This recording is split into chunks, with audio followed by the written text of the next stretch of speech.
Roll20's doing? All right. Oh, I do like this game. Hey, quick update. Does everyone enjoying the game so far? Are there any notes, any critiques, or are we enjoying the new system so far? We haven't seen much of it yet, but I thought I'd ask. So far, so good. Cool. Cool. I had fun last session just because I got to be secret Asian cross for a little bit. Yeah. Yeah, you did. Yeah, you did. Oh my god. Okay, cool. Well, we'll keep her going. And as a reminder, let me know anytime. This is a bit of a little bit of work in progress. So if there's any drawing issues, I'd love to hear about them. But anyway, welcome back. Man, you guys are busy people. I have never in any campaign had such consistently long days of events. Just it's cool. It's cool. Okay. You all attended court and were received well in the court of Fairhold in the city of Fairhaven, in the nation of Ondair. You were brought in before the queen, and she asked for a display of the magic of the new mark, and indeed, Holden was able to use the power of his mark to make one of her honor guards do as he wished. To the rousing applause of everybody in the room. And then a number of things have happened, and none of these are necessarily in order. Holden worked the room a bit and met with Rowan's friend, Inara de Fjarlin. And she charmed and propositioned the group to come work for the House of Entertainment and insisted that while they're a little more low-key than some of the other people who are in the immediate spotlight, they do know things, and diplomacy is not something that entertainers are unused to, and they would be happy to help. Cross spoke with Morakan du Kundark, excuse me, who offered to come ally with them and spoke of the feuding clans of the dwarves that the Maror holds, as well as their ever-waging war with the Dalekir in the ruins of the old dwarven empires that were on Earth, and mentioned that the best blades are those that are made in the hottest fires. So perhaps might come work for them. Ludviger Drager made conversation with Governor Oradir Weinarn and his wife Renya about the attack on the Golden Dragon, and invited Marina to the conversation upon her arrival, and sort of showed her off to everybody. One wonders if it was the party that was sort of being presented, or if it was Marina who was being presented to high society this time around. Some letters were received during the event, and a number of other barons made themselves known to all of you. Elura Dudrosco revealed your old associate Elizabeth's plot. Well, not so old, about 3 days since you've seen her, but still. Elizabeth's plot to learn more about this new mark and how it pertains to bloodlines via breeding. She put this forth in goodwill, sort of showing her vulnerability, sort of showing her neck to you. You could very well use that against House Jarosco if you pleased, but she does this in good faith and goodwill, and mentioned she does not support it, and hopes that things can proceed well. And the services of House Jarosco remain ever open to the party, especially as it pertains to those matters. Just maybe we'll do that more ethically, was her idea. You were then presented to a most interesting person at court, perhaps the most interesting person at court for the party, someone who was not present at the destruction of the Golden Dragon, who is marked with this new mark, this mark of diplomacy. Loisana Sharpquill de Civis, heir to House Civis, and now apparently heir to your house, is presented to the party, and also helps the doyen of her House Civis, Lise Limrin de Civis, make her case to the party about the gnomes of Jalargo. to Largo, there it is. And how they deal in intrigue all the well time, and perhaps that might be a great place to learn and adapt your skills in diplomacy. Ludwig has made an appointment with the Carnathi ambassador Dracob Earthalak in the morning. Lois made an appointment to meet with Congressman Agnor focused about Jared de Civis on the Golden Dragon. So those are appointments we will be getting to today. Jolana de Cannith also made her case to Cross and put forth, listened with interest to what Cross had to say, Cross's opinions and feelings for himself and possibly other Warforged, and simply stated that she wanted to bring unity to the Dragon-marked people, the Dragon-marked houses, and lead House Cannith into a better tomorrow, and hopes that maybe they might work together. Cross then left and went to investigate the murder scene previously mentioned by Holden. There he found notes that looked like lists, grocery lists and shopping lists. How strange. Zorlog de Cannith of House Cannith East made his case to Ludwig and sort of appealed to his Carnathi sensibilities. Sorry, there's a lot of stuff. Let's see, what else? Baron Esravash de Randar made a speech at court. She insisted, or she mentioned her intent to perform an internal investigation into her house, though doubted her people were responsible, and pointed out that it is House Lyrandar who was damaged most in this attack in lives, in finance, and in reputation.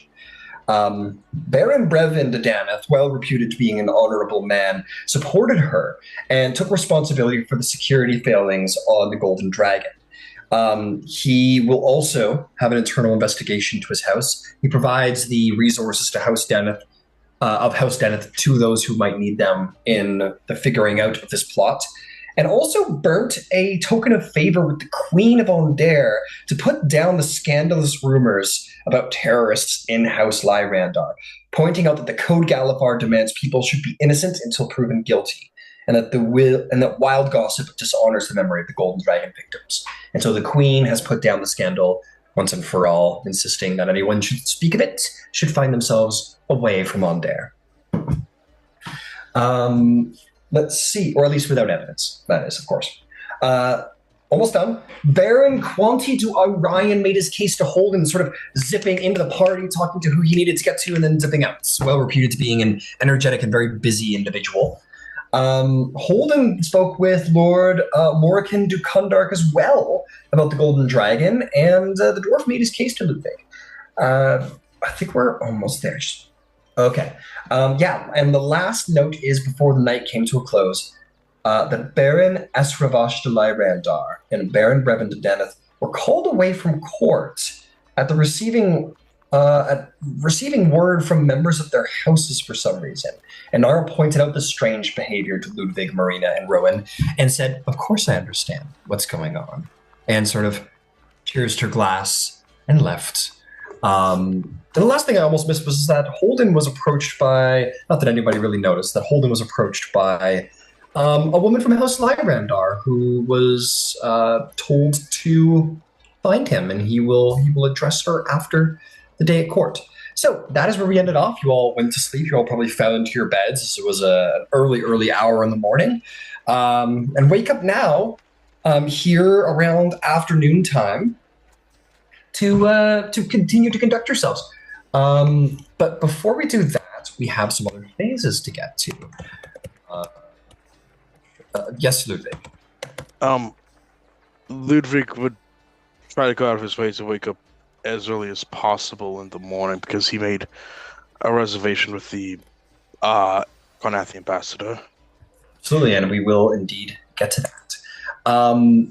So I'm trying to figure out what phases we should go through today, or what phases would make sense to go through. I'm thinking, obviously we're going to do the reputation phase.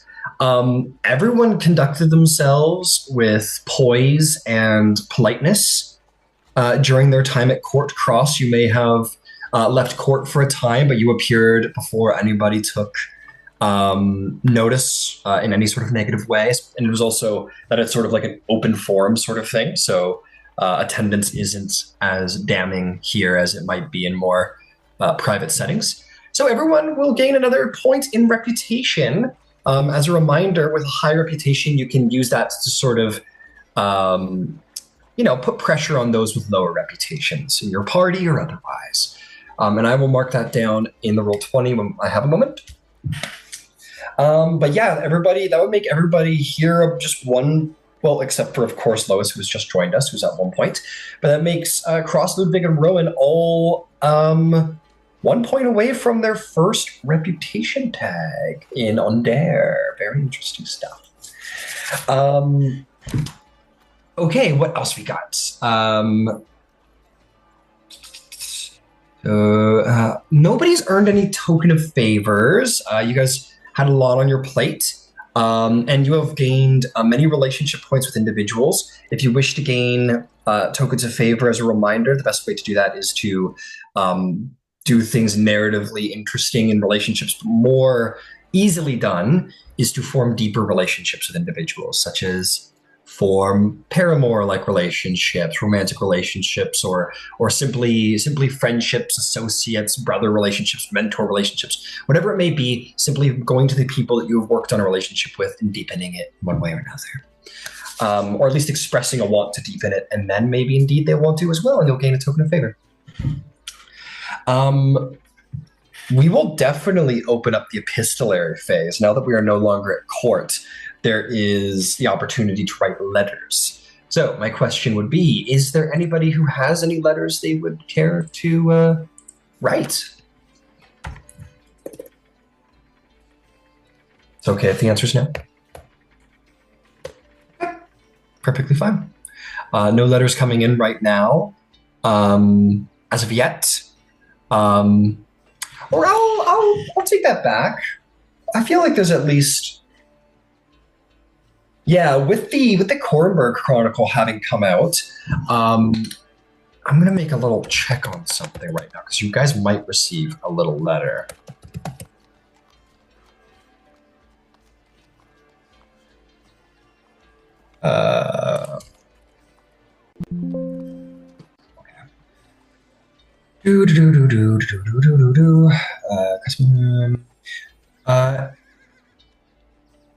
Okay, excellent.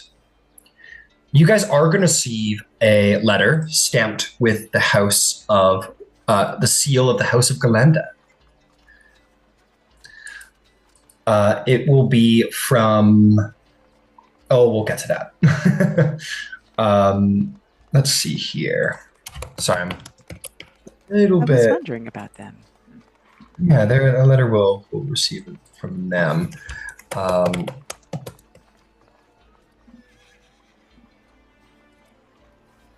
Sorry.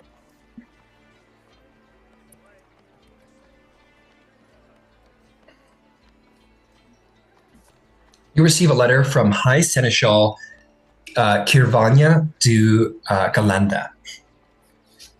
The letters, I don't have it wrote for you, I'm sorry to say, but essentially it will state, it'll be very cordial, very formal, and it will say, congratulations on your new mark. Hope things are good at court. Just wanted to say that we intend no offense by making not an appearance at court to receive any of you, but nonetheless welcome you if you would have so interest. House Galenda is the house of hospitality and are a little bit more humble than some of the greater houses that have made themselves known at court. And again, wishes you well, and of course welcomes you to any House Galenda Inn. And if you did indeed want to meet with them, then you are more than welcome, but simply very politely saying, we're not a big dragon marked house. We're not a very political one. With all due respect, we're just gonna let the big players do their thing. And that's just kind of what the letter says.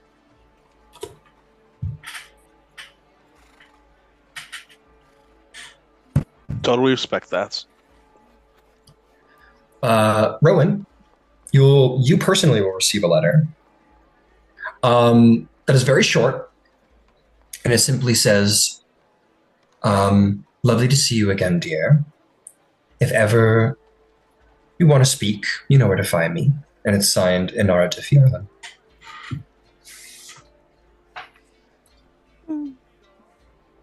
Okay.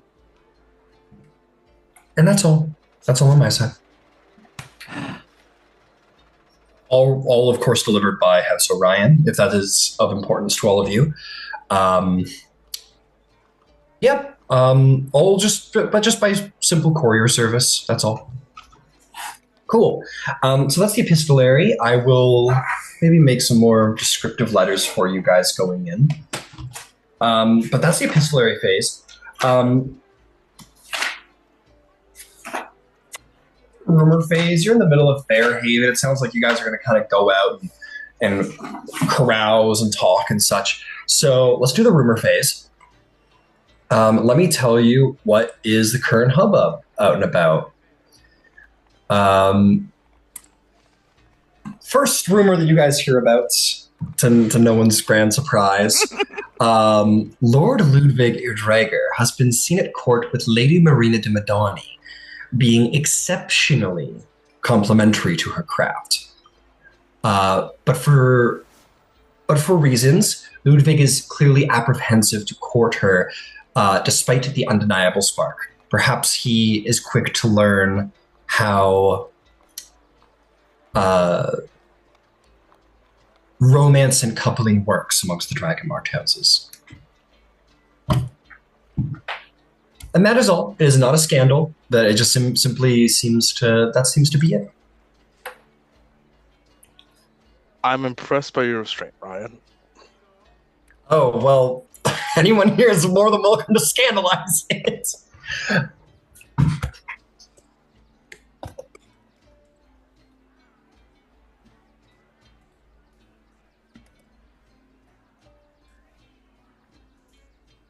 Does anybody wish to scandalize that rumor, or we move? You don't have to. A scandalizing rumor does have consequences, possibly. Does anyone want to kill the rumor with any tokens they may possess? No? Okay. We'll move right along. I don't care about your weird fleshborn courtship rituals. It's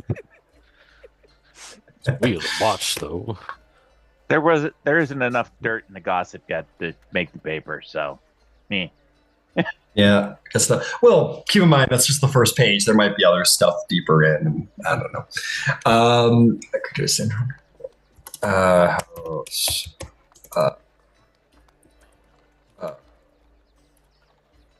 Sorry, match. Beautiful. Okay, and I will post that rumor. As a reminder, all rumors and scandals can be found in the current rumors folder at the top.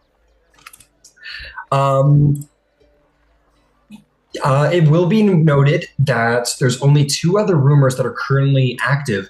The scandal of Lyrander's responsibility obviously has been put down, and it seems that not enough energy has been put into the scandal surrounding the Ondarian Guard's incompetence. So that seems to have sort of fizzled out, that particular rumor. But the 2 that do remain is, by no one's surprise, I'm sure, a lot of energy has been put into the rumor that Marina de Mondani is trustworthy, and that there are a few people in all of Fairhaven that could be trusted as much as her, for she could be entrusted with the deepest and darkest of your secrets. For some reason, that one still seems to be floating around. And last but not least, hasn't quite seemed to make its way out of circulation yet. Days prior to the catastrophe aboard the Golden Dragon, Varen Ir Madarin, who was one of the victims of the Golden Dragon unaccounted for, was seen angrily stomping off from a meeting with an unknown representative of House Lyrander, exclaiming that there are other methods of transporting commodities. And those are the 3 rumors currently in circulation. Does anybody have any interest in creating a scandal? Nope. Okay. Perfectly fine. Does anyone want to try and create a rumor? As a matter of fact. All right. Let's do it. All right, what we got? Zorlon fears a challenger. And that's why he came to Fairhaven. To ask to ask Jolana for aid. Hmm. Hmm. Hmm. Not interesting. Interesting. Okay, we'll put her out there. Zorlam Decaneth has come to the court of Fairfield. Clearly,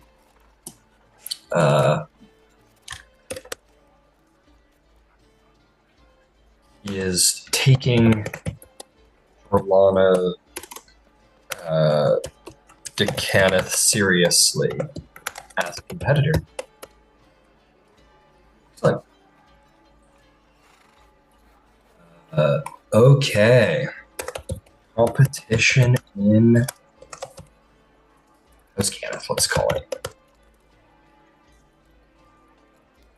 Beautiful. Okay, rumor created. Yep, how I intend to pull that forward is that you start with a rumor.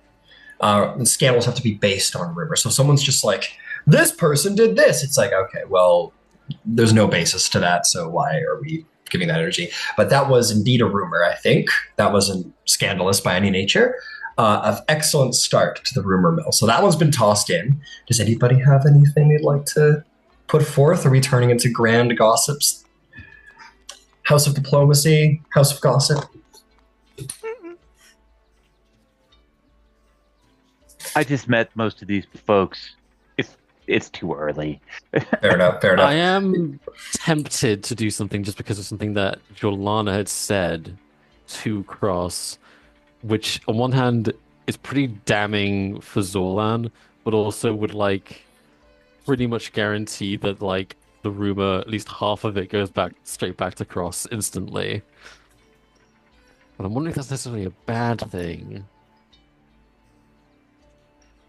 Is Cross going to spread some rumors? I was thinking of scandalizing Rowan's rumor to make it more damaging. I'm going to say that we need to give that a minute to sort of, as it's like just been put into circulation. That's probably good for me anyway, because then I can at least give it a little bit more thought before I decide to commit to anything. Fair enough. Yeah. Steep. It needs to steep. It's only half baked. It's got to cook through. Yeah, it needs to. Yeah, it's a spark. It's a little kindling. It needs to ignite. So it's just that I remember something that Juliana had said in the conversation with Cross, and I'm like, oh, well, I mean, if anyone else heard about that, that'd look really bad for Zorlan right now. That's not to say that in active gameplay you can't circulate rumors in active gameplay. I might even go forward in saying that, like, if you want to start a rumor, you need to do so in active gameplay. I might, because it just sounds like fun.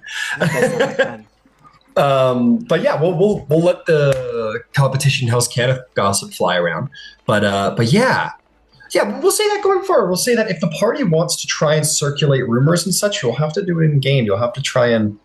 Because people love to gossip. There's no TV. I guess I was gonna say, because one of the things that Jelena said to Cross was that Zorlan was like cozying up to Karnath with the intention of maybe arming them with like a creation forge and trying to essentially restart war. And I will guess, trying to find where my point was going.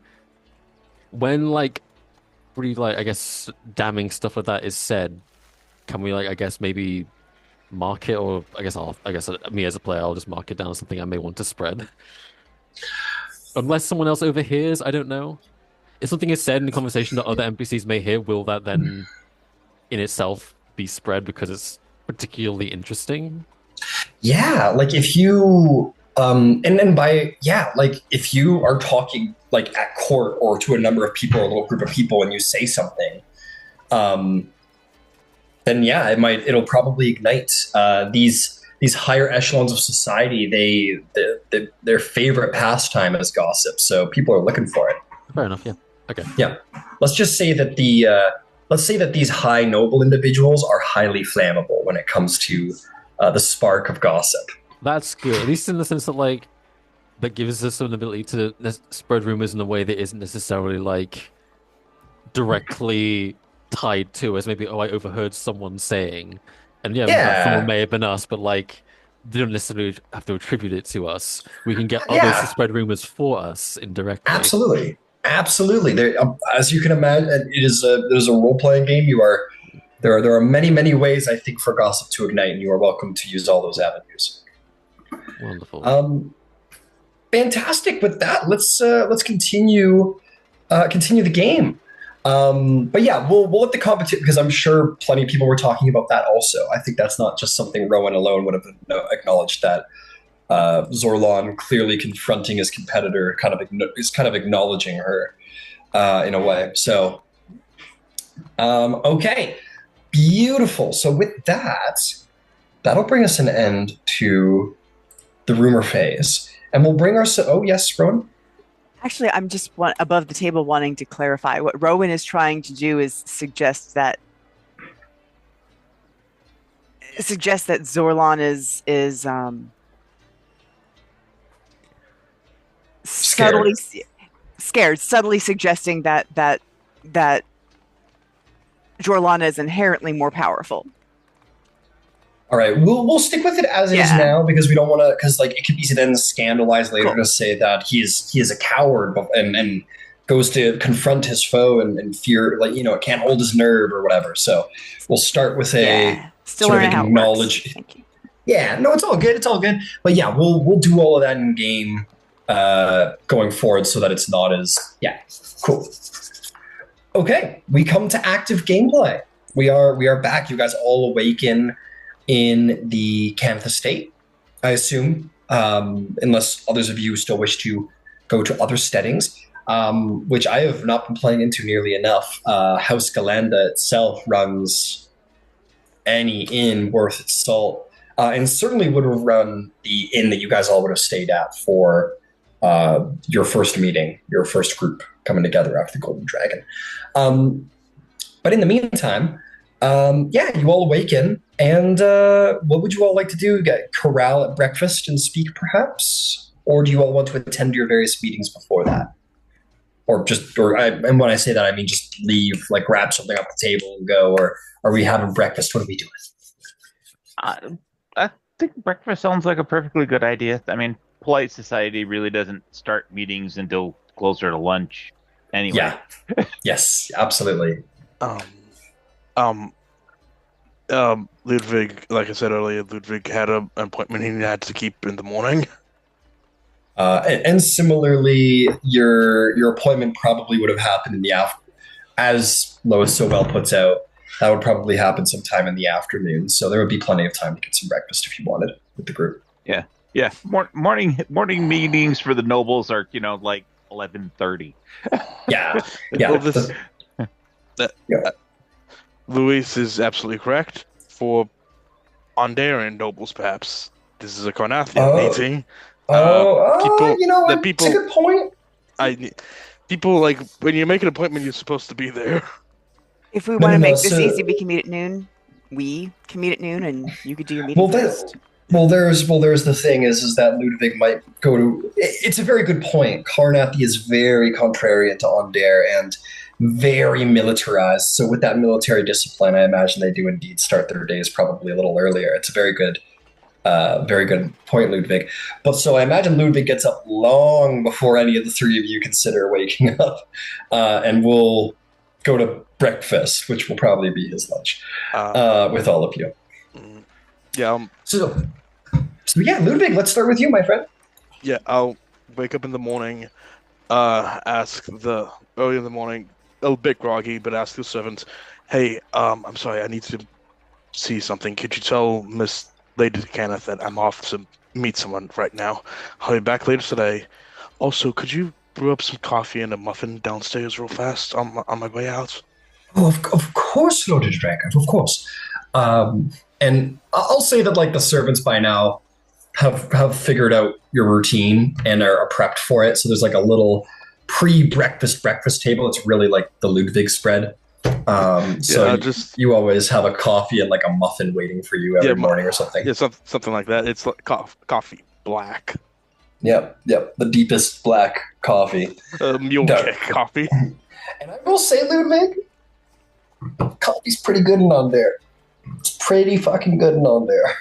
It's not like Carnath, man. It's really good. Like, Comes in little tiny cups though. yeah. Little tiny cups. Yeah, he literally does not say it out loud, but he does think to himself quietly, "Oh, these people are so fucking lucky." Yeah, I mean that's fair. Oh man, going from fucking Prussian Soviet Russia to like say like King Louis Louis the 16th, France. Yeah, exactly. Orient Renaissance. Yep. All the nobles eat well. Oh, But what do you meet us anyway, for second breakfast? yeah, exactly. Well, that's what you're going to be having. But anyway, yeah, you eat your quick breakfast and you make your way out. The city of Aldair has come to life, unlike the nobles who attended last eve. Yeah, you make your way and find yourself. Where would you have liked? Oh, he said to come to the palace, Yes. right? Okay. You make your way to the palace. You have an appointment there. You were recognized at court yesterday. They allow you in, and quite similarly, the palace is rather, other than the servants who are making their way around preparing for the day. The palace is pretty quiet, other than various like magistrates and officials. Just like people like no diplomats or anything like that, but military individuals, the Knights Arcane, again ministers and magistrates and lords and barons Judges, that kind of of thing. of Aldair itself, people who actually run everything that wouldn't be The considered like nitty-gritty. noble class. Yeah, exactly.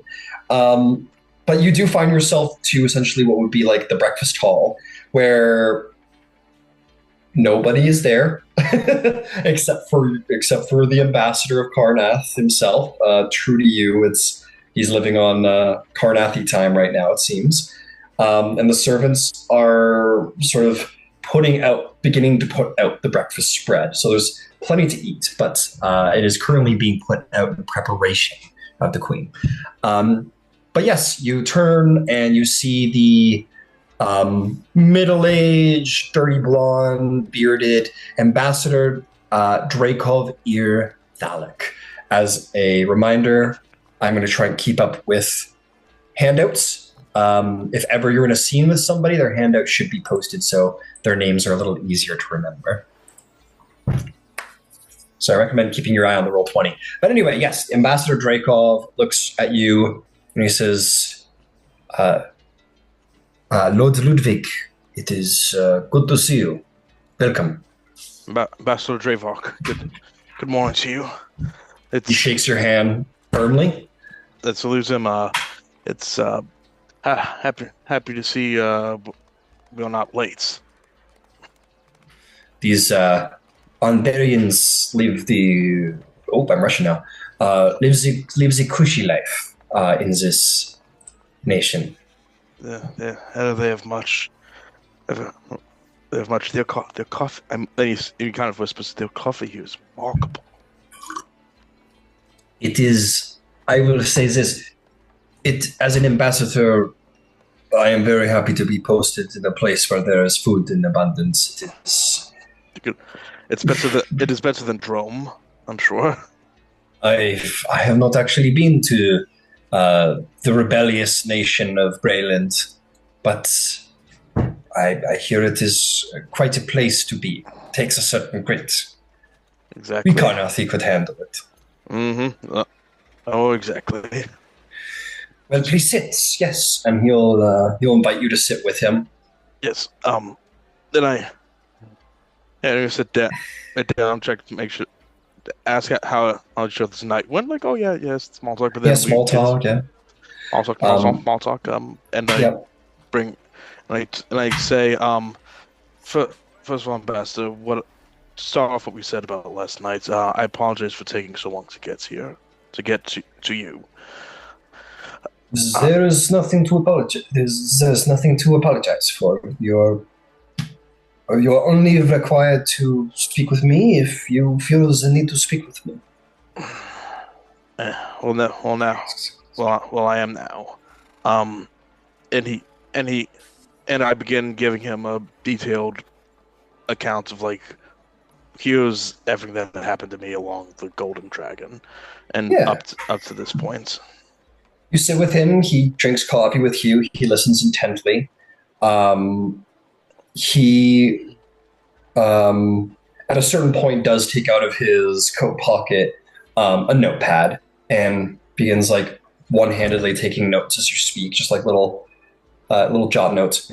It is worth noting that you are just the room itself. You're in this like big long banquet hall. There is a back buffet table and like a long table you see where the queen space is, but you don't sit there. There is this sort of open balcony that opens up over the entire cityscape, and you and he sit at a small round table on that massive balcony space itself, more of a courtyard than a balcony at that point. And as you come to the end of your tale, the sun sort of warms the side of your face, and Dreykov kind of nods his head and says, I shall be sure to send back this still-told report to Korth. Thank you. Hopefully it helps King Kaius the best it can. Oh, also, I give him the list of names of people I have encountered and people I have walked with. If it is possible, I hope this is not uncouth, Ambassador, but I would ask if we have any intelligence on any of these people or anything I should be aware of. I would like to hear about it. What are the names of the people that you marked down?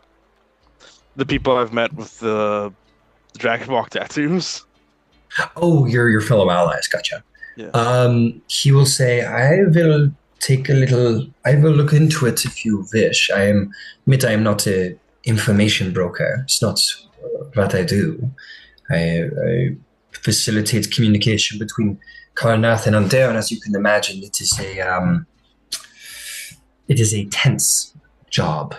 As I'm sure you can imagine, and he leans in quietly as he says it. As you can imagine, everyone is looking at each other's borders. Yeah, Oh yeah. everyone's looking over their shoulders. Well, I think Karnath is well aware that Ondair has armed themselves with a fleet of battleships. exactly.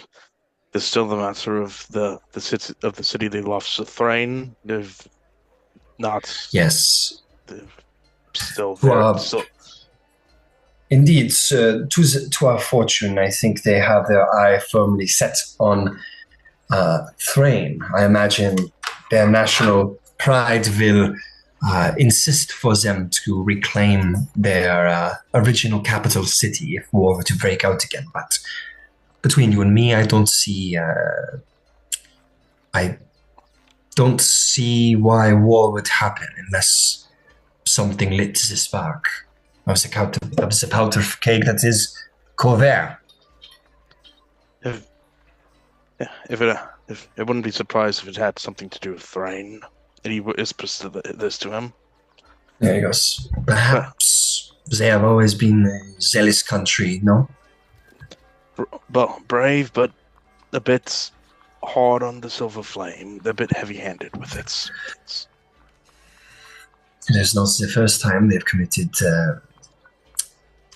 atrocities in the name of their holy work. So perhaps it was them that had something to do with Mornand. But until they find out who destroyed Syria, I do not imagine the war will reignite with the threats of such a power in the backdrop. I doubt they're the ones behind the morning. Who knows Lord Idraga? No one knows. Exactly.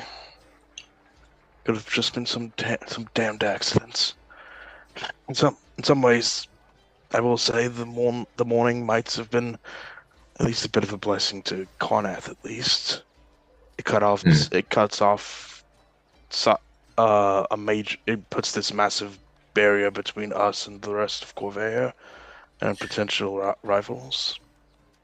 It does mean that we can defend ourselves on the one border against Andair and focus on perhaps reclaiming other nations surrounding us. Yes, we have to worry less about warforged attacks from Syri, especially after Kanath's destruction. There, the Creation Forge has been shut down, and Brayland cut off from us as well. Yeah, yeah, the city we were talking about, Thalios. That's its name. Yeah, Thalios. Yeah. Yes, I wouldn't be surprised if the next war started there, but yes, in some ways we're quite fortunate. At the very least, I can send these names back to Karnath and see if there's any information about any of these four individuals, if they have been involved in Karnath in any way that would leave a paper trail. I can look at this at least. And any information you can have about them, I'd be happy to hear about it. I will see what Koth will turn up. And I chit chat a little bit more with him, like, hey, so how's it been with your family and everything? You know, appearances sake, in case servants come by. Yeah, for appearances, he will mention Lowly to you at some point. He says, "It is, they do keep a very close eye on me and my family. Unsurprisingly, they probably worry that I am spying for Karnath, and I suppose in a way it's true. But I am an ambassador first." So, in some ways, in some ways, was an ambassador, but an out and out spy in some ways. I would not risk my family Of course. overtly spying. I of course report back on diplomatic matters, but I am no spy.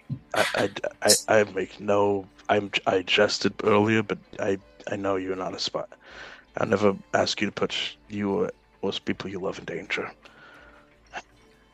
And before we leave, I just want to say this to him.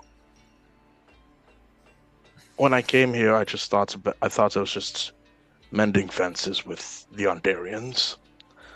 I never expected this. I never expected my life to go this way. And I know that according to the law, to the Code of Galafar, with regarding the dragon marks, I'm forbidden from succeeding my father when it comes to Bastion Keep. Are you considering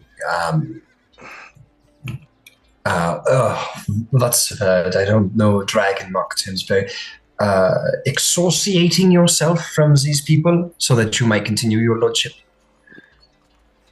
No. I feel as though it's a very difficult situation with me and my family. This I was speaking with your family about because they are a part of your bloodline. I do plan to speak more with my father with letters, especially if I could get back in Karnath. But even though this puts my loyalties may seem crossed at the moment, to lack of a better term, even my loyalties seem split. I just want to assure you privately, and if you could say so, I would also show this to King Caius. Karnath is my home. Anything I do with this upstart dragon house, I do with the best interests and the safety of the people of Karnath in mind. I'm sure King Caius will be happy to receive such a report. Fear not, there are many dragon-marked people who support the Karnathi cause and national causes. The Madonies and their Brailish people, and Karnath or Cannith East is a deep supporter of Karnath itself. So there's not being a part of a Dragonheart house does not mean that you cannot also have national loyalty. Stolen. I've met him the other day. Charming fellow. Well, he's been remarkably helpful to Karnath. Possibly. One last matchup before I leave you. Do we have any leads at all on what the on the attack who would be behind this attack? I know Kara Ivath. I saw her there that night. Do we have any idea where her loyalties might be? Like, there's no idea of this being from the Emerald Claw. Like, they would usually proclaim their responsibility for such an act. The Emerald Claw has not taken responsibility for the act. I imagine if they did, you would have heard about it. Exactly. It would have been bigger news. But this doesn't. Do you think it's related to the Blood of Old or the Emerald Claw in any way? I don't know. It's so strange. Because if this was a terrorist attack, for a political cause, why not get attention? Why not proclaim responsibility for it? There are many fanatics in the aftermath of the war. Perhaps it has nothing to do with Karnath. Perhaps it's an Ondarian terrorist group. Perhaps they're not so clean and well-shined as they appear to be. Do you think could this have something to do with the Elding Reaches? Zeldin Reaches, I wouldn't bet on it. I mean, they're kind of quiet people. They stick to their woods. And they've got their nation that they've wanted. I don't It is speculation. The best thing to do is to question this Kara. Vath, learn more from her. Everyone, well, I'll tell you that at least. Anyone who has any stake in any sort of inquisitive game is hunting her with great vigor, especially with it down in the Cornberg Chronicle. That we can imagine every bounty hunter in Fairhold is looking for her. And beyond. I fully intend on finding her. I promise you that. Well, let me know if you hear anything, and I will let you know if I hear anything else. What's the current temperature towards Karnath right now in the Royal Courts? Looks around. What do you think? I mean, on the surface, we're all friends now. We've all signed the Treaty of Thrones. But underneath, on there is building a fleet of battleships and these Dragonhawk Rider warriors with House Vidaris. And, well, let's just say that Karnath sees that our enemies are militarizing and we're preparing just in case as well. So everyone puts on their smiles, but as is the game of politics, everyone has knives to each other's backs. Thankfully, I know they may have a knife to her back, but hopefully they just don't have eyes towards ours. I think everyone has eyes on everyone, especially trying to figure out some more land. Which nation did it? Nation who could have been some mad mage for all we know. Who knows? It could be some nationalist who wanted to see an end. There could be some idealist who want to see an end of the war. There's no telling. All I can tell you is this: is that on there is keeping its eyes on its borders. It is looking for Kara Irvath, and it doesn't truly trust Karnath. I'd be surprised if they did. It's not surprising. It's understandable why they don't. It's a shame that it is a shame though. 100 years of war will do that. True. It is a shame though. We do have a lot. I think, like, we'd be much stronger together, don't you think? And he says this very quietly towards him. He also quietly to you and he says, agreed, which is why perhaps King Carius should be, of course, the King of Corvair, so that we can all indeed be united under his rule. It would be nice, but the important thing, even more than whoever sits the throne of Corvair, we need to make sure Karnath is on the good side of whoever wins. Even if it's not us, then we need to be the best friend to those who do. If all goes well, the namesake of the last war hopefully will hold true and war does not need to ignite again, but, well, anything's possible. So, if he wants peace, exactly. Thank you again. Officially, we are very happy to be at peace with our neighbors once more. Oh, thank you. Yeah. Ambassador, I give my best to you and I give my best to you and your family.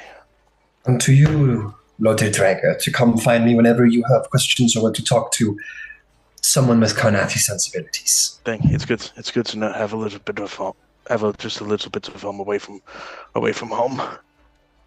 Send me a sending if you have any information back home.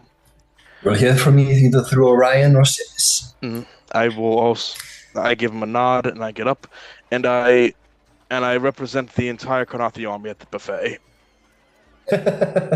Yeah, you go for it before those doors open, and you do find yourself, despite how late the hour feels you leaving, it is not. And we will return to the house as Ludwig will arrive in time for breakfast, but I imagine our other three will find their way to the dining hall just a couple minutes before. And I imagine I would wait half an hour just to say, "Oh, hello, everybody. Oh, hello there," before leaving. Yep, you are polite, but you will have come and gone long before anyone of noble status in the house will have actually gotten up for breakfast. So you'll be long gone before anybody of note gets up. Exactly. But yeah, meanwhile, back at the house, while Ludwig is punctual, but we'll say you guys are a couple minutes early to breakfast. Rowan, Cross, and Lois, you guys wake up, maybe hand around the Galanda letter and have some breakfast. And what would you like to do?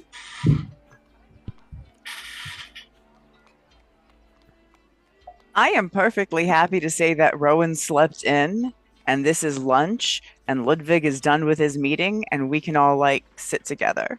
It's up to y'all, but if nobody else has anything they're doing this morning, I am. There's something very funny to be about Cross turning up for breakfast and just being and no one being there.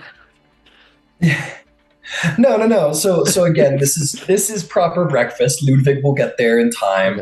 Okay. Because of Ludwig being a Carnath with a soldier's discipline, he will have got up before normal breakfast time. So you guys are all waking up. You go down to the breakfast hall. Ludwig is already dressed, has already been done part of his day.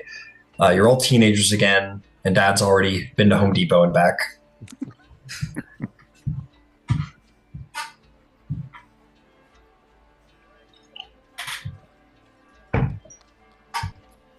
Well, I trust we all had a productive day at court. Well, for me, it was a pleasure to meet y'all and meet the folks that I ran into there. It certainly is a interesting situation we find ourselves in and or adjacent to. Do we want to pool our offers from the other houses?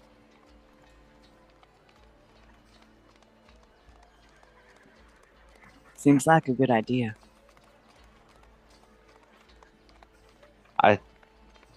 I think that represents the first door to open.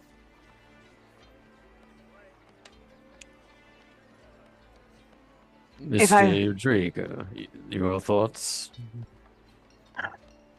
And Ludwig just finishing his coffee, finishing another coffee. But many good offers, many interesting people, certainly. But I think some certainly offered more than others. I don't think Valis, for example, is quite what we're looking for. Lady, does the lady of the house have a few words? I will put forth really quick. Sorry, just as a quick note, because Holden isn't here. We'll say Holden had a lot to do today, but he will have left a little missive with offers he received and information about his being out. To an extent, we're not going to share all the details of his being out, but he'll at least leave the offers of the barons he spoke to, such as Fidelis.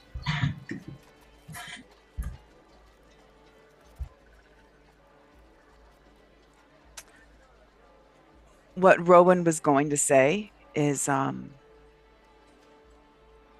don't know if this is going to simplify things or not, but I feel like there are some houses we could take off the list very quickly just by agreeing if you wanted to listen to them. I think we can take off the Rani. They don't operate in this part of the world. I think we can take off Madani for obvious reasons. I think we can take off Tharashk because they all but said they preferred not to. We can take off Valis, as I've said. They don't seem to have what we need.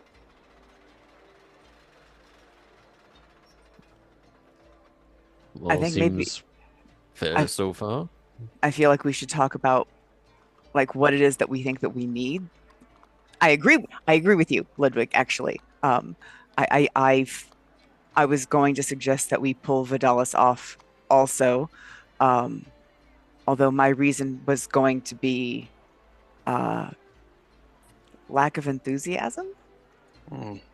There were some people that were putting themselves forward that it could be a very symbiotic relationship, right?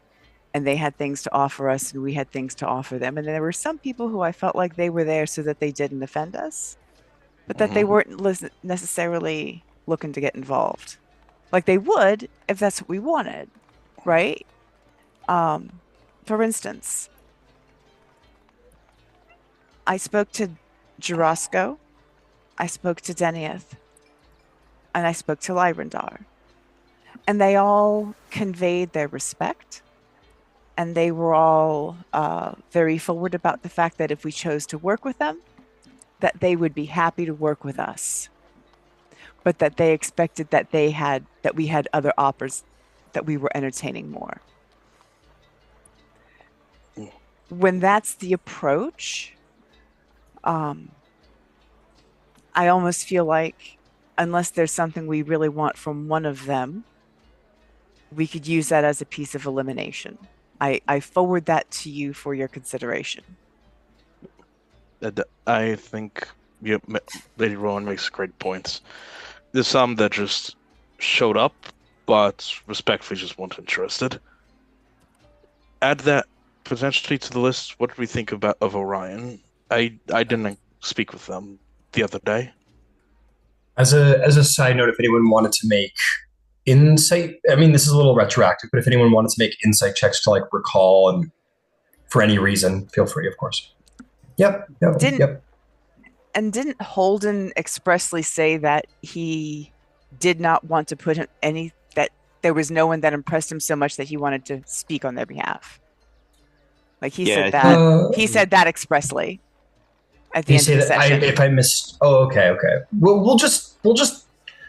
I don't know specifically what Holden would like to or not promote, so I'm simply going to say, for the sake of in-game, it's just a list of those people who made offers. There's no further details, so he'll leave a note that says received an offer from Baron of House Orion, Baron of House Vidalis. That's it. If it makes your life easier, Ryan, we did have a morning discussion with Aaron, and he was an abstention. Got it. Okay, so that does make things easier. We will simply say he just gives you the blanket objective information of what he received without opinion. I rolled an 11 on insights. For what specifically? For what you said.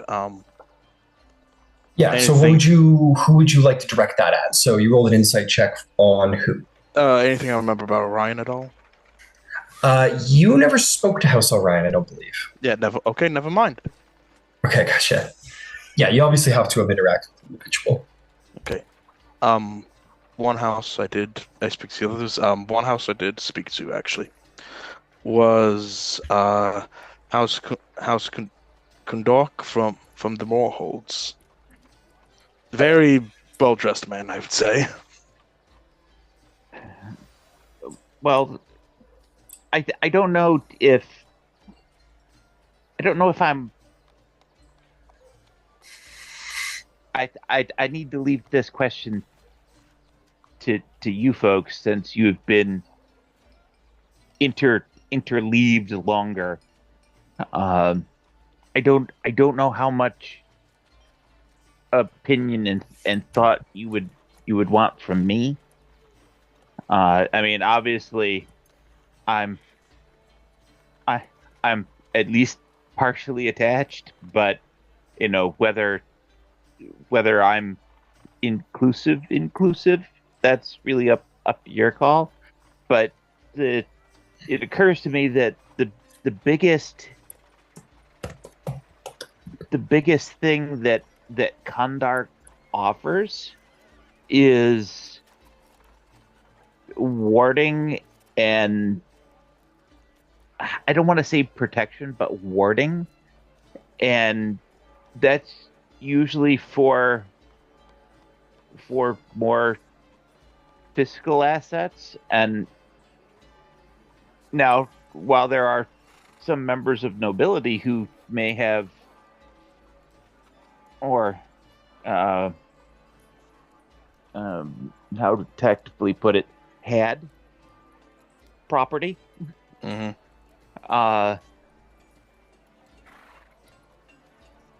without, as a new house, we haven't acquired any wealth and or property, so there's nothing to ward. So that becomes somewhat more hollow. I would also add on that Kundarak was the first to approach me, which I usually consider to be, shall we say, bold. I know the most approachable, but it seemed to be more out of desperation than bravery. It seemed like more of an appeal for us to help them than for them to aid us. True. I spoke him because he's someone I spoke with, He's and I don't not disagree with Lewis's assessment. They would be more useful if we were more established. Since we're more starting out, we don't have much to guard. And if they need our help when we're done with this one thing, maybe we can use that to establish some ties there. Possibly, it's good to have security though. And I think the underlying reality is that we're gonna have as I hesitate to use the word family, but we'll use it as a house. Different houses have different thought processes on that, but we're gonna have relationships with all of these folks, because at some point we're going to need the services of any or all of them at one point or another. So I don't think that making a choice of sponsor is a burned bridge. It's just a door opened and a path taken. I would So- consider a house that considered rejecting the offer of sponsorship to be worth burning a bridge over, to not be a house worth associating with to begin with. A skin that thin is no good. If anyone wants to make in either a history or insight check as it pertains to what Lois said about sponsorship versus alliances and all of that, feel free Yeah. to do so. Yeah, I was also going to ask, did he seem like the kind of person who'd be offended if he wasn't chosen? Who's that? The dwarven dragon mark I spoke to. Go ahead and make an insight check. Or a history check if you want to know his reputation, different information for different checks. 19 Was it history or was it insight? insights.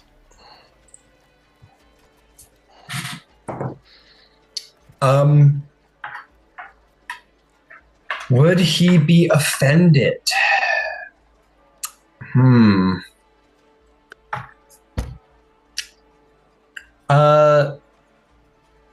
Let's see.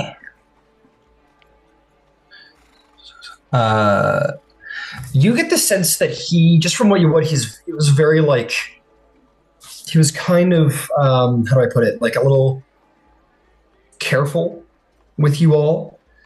You get the sense that that is probably like a part of him is that he's a very cautious individual, and that caution may pertain to all of you.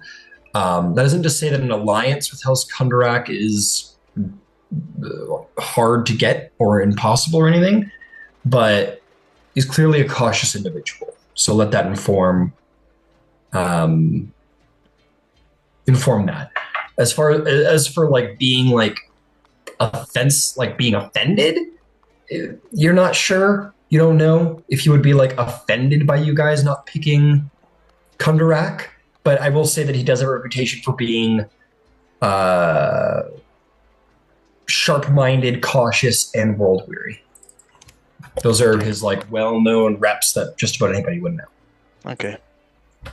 It doesn't come across as somebody who's offended at his slights. World-weary. He's a little mellowed in his old age, so you don't think he's a haughty individual, you know? Okay, it's good to know. I tell the others this, that he doesn't seem like the kind who's easily offended. Were there any rules that anyone else wanted to make about Lois's statements? Or yeah, go ahead, Rowan. 22. 22. So to hide, as at this point, you guys are starting to get an idea of what's going on here. Is the house that founds you guys is in no way in command of any of you all, but it is a very like patron relationship in which they would sort of support you, and there would be sort of an unwritten, unspoken understanding that in exchange for all of that material aid and possible mentorship aid, you help them out. And this is to form an initial alliance between you all. So essentially, it doesn't cut you off from anybody else, but it is going to be your first, most formative alliance relationship. So this is your first big bridge you might build between another house. This will be your potentially initial great partnering house. That isn't to say that you have to be. Like if you go in there and they're assholes or they're up to no good and you decide to burn bridges with them, that's perfectly fine. It's just your first opportunity to build alliance. That doesn't mean that you can't build alliance with other houses. Will just be the first one you possibly do that with. Okay. So yeah, if you were to accept Kundarak, for example, like the idea is that you would form a relationship with them. They would mentor you. You'd help them out, and you'd form a very good working relationship with the house. And then when you're ready and you get on your own feet, then maybe you go make relationships with other people, but can always fall back on Kundarak, as an example. Okay. They have money. That's a big advantage. They are. I'll give this to you very easily, especially by the way he was dressed. House Kundarak is easily probably the most wealthy of all the Dragonmarked houses. They are dripping in gold. Yeah, House Cannith can eat its heart out. Kundarak is the banking house. They've got money. And they're reliable. Much like House Civis, they are considered an exceptionally reliable house. There is no rumors or gossip or histories of any of their facilities being duped, essentially. At least none that you can recall. That's all. I run away with myself a little.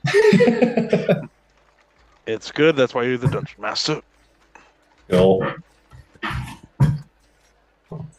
Ultimately, I think it comes down to that we have a great many affairs of our own to take care of, and I can't see us dropping everything to head all the way to the northeast to deal with the dwarven political state.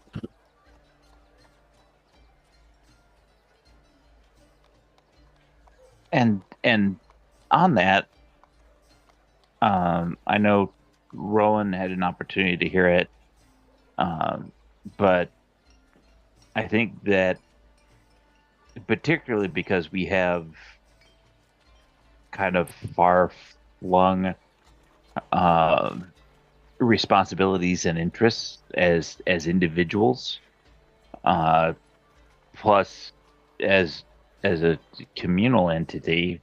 Um, I think Civis made a pretty good pitch in that being able to communicate with these far-flung interests is something of benefit. They are they are largely apolitical uh, as far as reputation and prominence is concerned. Um, Not that that's none of the houses are non-political as opposed to apolitical. Uh, Um, I will say that Civis is one of my preferred choices of sponsor, though I do wonder if it's a practical choice. I still have my own personal loyalties to New Siri. I worry that it will be feasible to set house responsibilities from national ones, or that even if I myself maintain that divide, others will not see it so favorably. well, and I think that's a real that's a real serious concern. I think that if I think some of that is on us in the in the newspaper game. They kind of refer to that as spin control. uh, anybody who looks at somebody who has multiple responsibilities is going to think there are people who are paranoid, who are jealous, who have some of these less than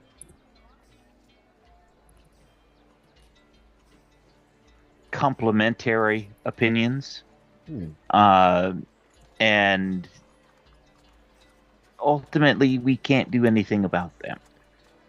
It has also occurred to me that we as a collective are varied backgrounds.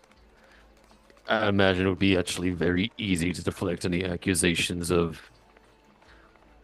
favoritism, you could say, is, well, how can we play favorites when there's a Kenneth there and you see her and someone from House Kenneth, someone from House Civis. There's no way we can possibly play favorites because there will be disagreements among ourselves. So perhaps a house one none of us are connected to. Well, Well, even if Lois is connected to Civis, I don't necessarily have issue with that, given that Civis itself is a neutral entity. What do we think of Kenneth? Yeah, I'm sorry, Kenneth West and East. I had the honor of speaking to the head of Kenneth East, Zolwan. I'm not In terribly good impressed. conscience, I can't support him. I was not terribly impressed by him. I was approached by Jolana. She will very graciously listen to uh, my view of things with regards to House Kenneth and the Warforged. And I was at least appreciative that I was finally given an opportunity to express feelings that have stayed with me for a long time. I did hear some concerning things about what Kenneth East planned, so I look at Roman directly here. It is hard to ignore the deep wounds I feel with regards to your house, but I would strongly prefer that Kenneth East not get their way. So I am, shall we say, willing to set aside my feelings for what I believe to be a necessary cause. That's not to say I would accept a sponsorship, but an alliance would certainly be acceptable for me. Ambassador, how do we make it so that you don't have to put anything aside? Kenneth West wants to make it right. Aside from sponsorship, right? We can take Kenneth West out of contention if that brings you peace. She came to you in good faith, and I know that because she had asked me to come to you, and I was just slow on the draw, and for that I apologize, Ambassador. I also apologize for being a shithead the other day in front of Madani. That should have been done privately. I am sorry. Man, I'd have loved to have been a fly on the wall for that. That sounds like that was a very interesting. It was a learning experience. It was a complete disaster. We learned. We learned things, right? We all grew. I learned that I am not going to talk about any member of my team or make them feel bad for anything. Mr. Ildregger? May Yes. I call you? May I call you Ludwig? That makes my life a little bit easier. You You may can call- just call me Lois. You may call me Ludwig. Fantastic, Ludwig. You do realize that great disasters make excellent news. I'm not saying it's good news. Good news is usually doesn't actually sell as well. I don't know what that says about us as a culture, or if that's just sentient people, but that's the way the sales figures tend to go. Pour me a few drinks. I may regale you the story one day. Lois, I would just like to remind you that within these walls, the things that are spoken don't get to It's the off. paper, right? It's off But I love the record. But I love what you're doing. I do. I'm not being flip. I actually really appreciate your expertise. We're gonna need it. Holy cow. Well, the other house that Still have a question to answer. Oh. With regards to what House Kenneth can do for me,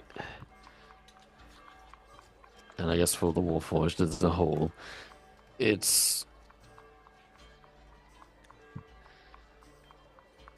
I'll say that the damage has been done, and that damage has since spread throughout throughout all of the world in which we live.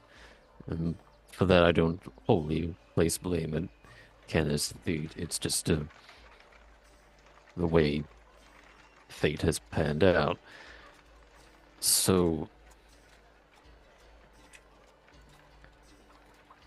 if an alliance between myself and House Kenneth is to work, then it would be a necessary thing for House Kenneth and Jolana to continue to consult with me in the future, and perhaps through me, I'll give the Warforged a window or a path into integrating with how this world is run. Up until before me, there have been no Dragon Mark Warforged. The Warforged have not had a place in those royal court functions. And I think it would be I think it would make a great example of the future if more Warforged were permitted or elevated to positions where they can participate in those things. So as you've spoken, Rowan starts to look choked up. So she's going to take a minute to kind of collect herself before she speaks to you.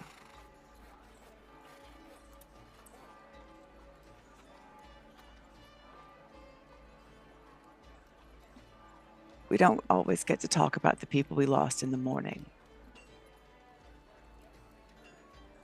But aside from my family, I lost my mentor, Lana. Now, Lana was interesting. We were testing out these exoskeletons. And the reason we were testing out these exoskeletons is because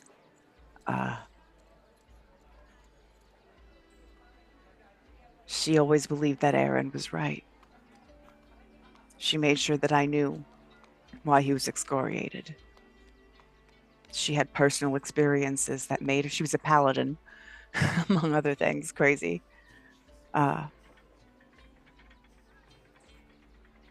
she told me that she always believed the Warforged had souls. And that dragon mark that you're wearing is proof of it, I think.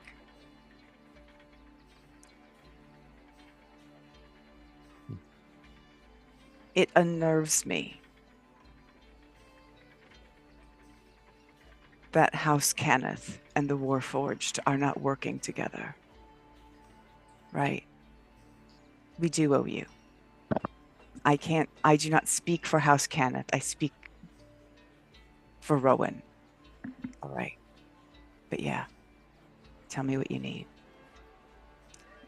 And again, if you want me to pull Cannith West's sponsorship off, the things I'm saying, they stay. They stay put, right? As I said, a sponsorship would be a bridge too far for me, but I feel your sincerity and the sincerity of Jolana, so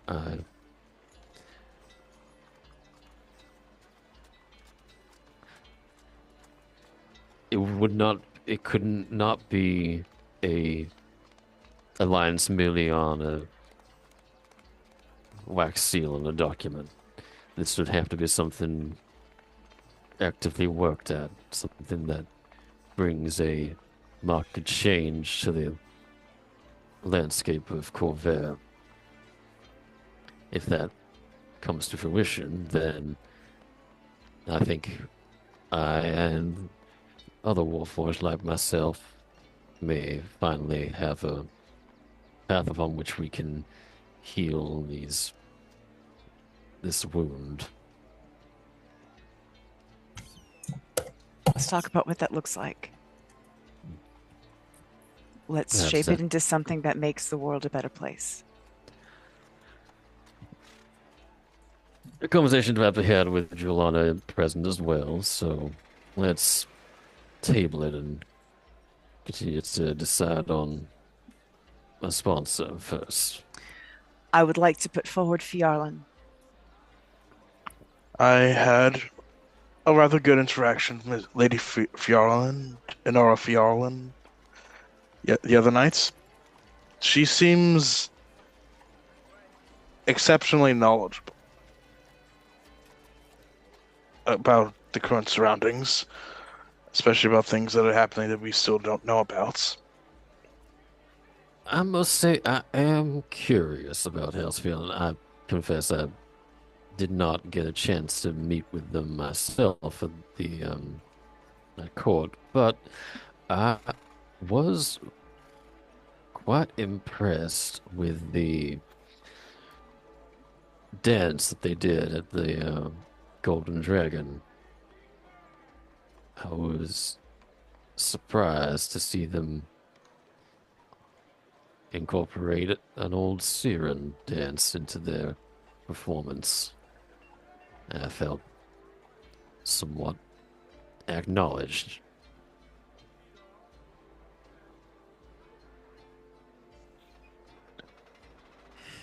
If we can all, if you know more experience with, want to meet Miss Lady Anara herself, we could arrange a meeting between her, us, and maybe perhaps the other remaining Dragon Mark houses that we are considering.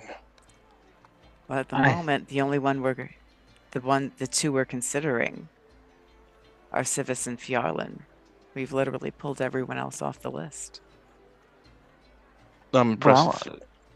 Well, I think it would perhaps, like Ludwig said, it would be an opportunity to have our God, as much as I hate to say it, because it would be fantastic news, but I'm not allowed to make news out of it.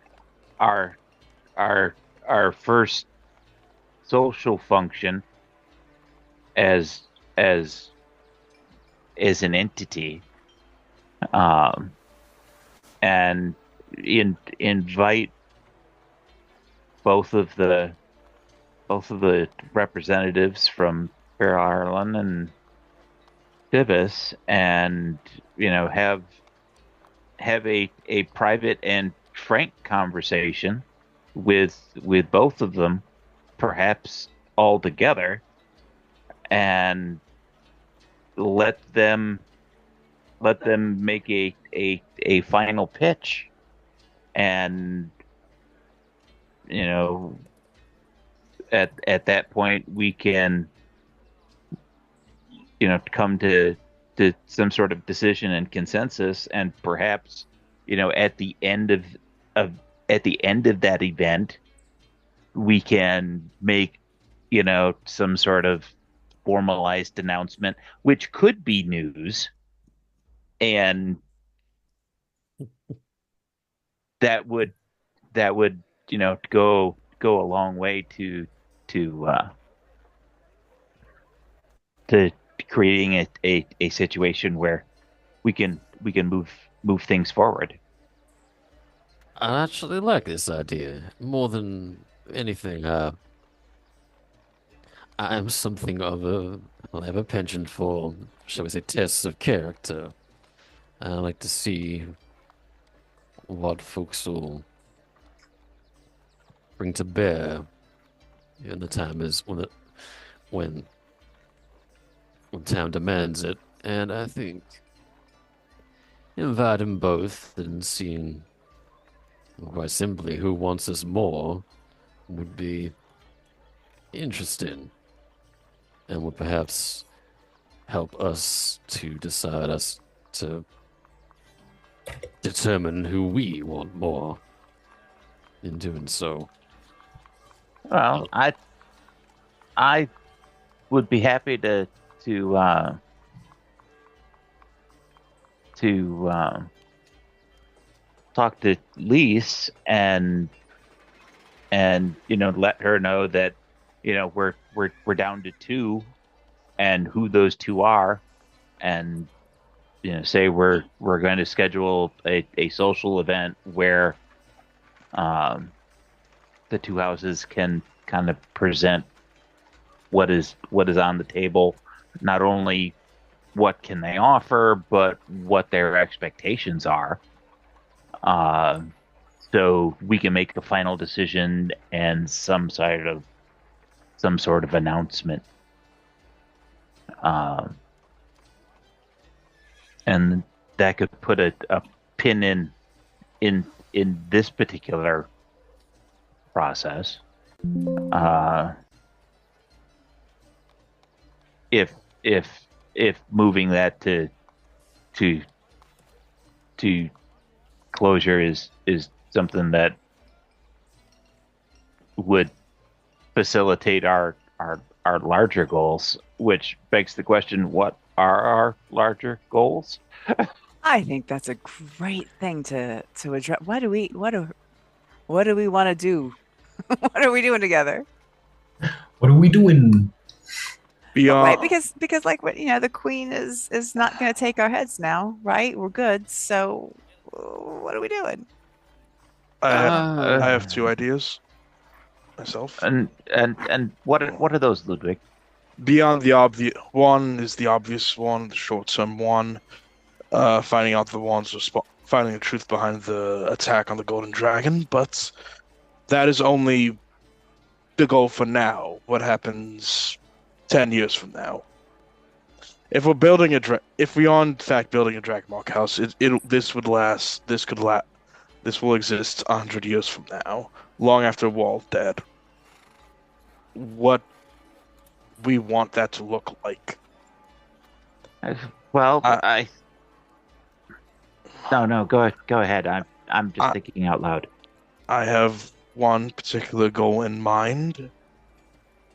The long-term goal after all this is settled that I would like to pursue.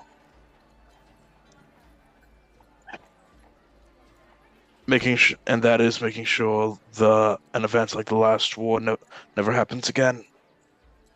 And if one does break out again, it's swift, decisive, and minimal casualties as possible. I will say that, well, the last part of my kind is yet undetermined. I suspect that I'll still be here after you've all passed. Perhaps you're likely you'll very much you might leave this house 100 years. Who knows? Well, there's a thought. Huh. Well, as far as my own personal plans, I'm only truly committed to a single goal, and that is trying to um identify who was behind the attack, and hopefully the person who thought to engineer this marking of us all is the same person. Yeah, in the short term, I may need to make a trip back to New Syria to liaise with the prince, but that is more of a administrative task than anything else. Otherwise, I'm devoting most of my energy to investigating. I'm that's I Your position is very relatable to me, Mr. Cross. There's matters back in corner that I may need to settle. Well, I, not to put words in anybody's mouth, but before this event, everybody had goals and agendas and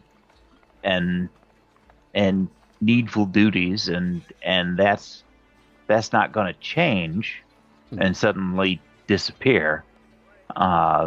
Either putting a bow on something, or putting something in stasis, or something of that nature is certainly something that we're all going to have to tackle and adjudicate.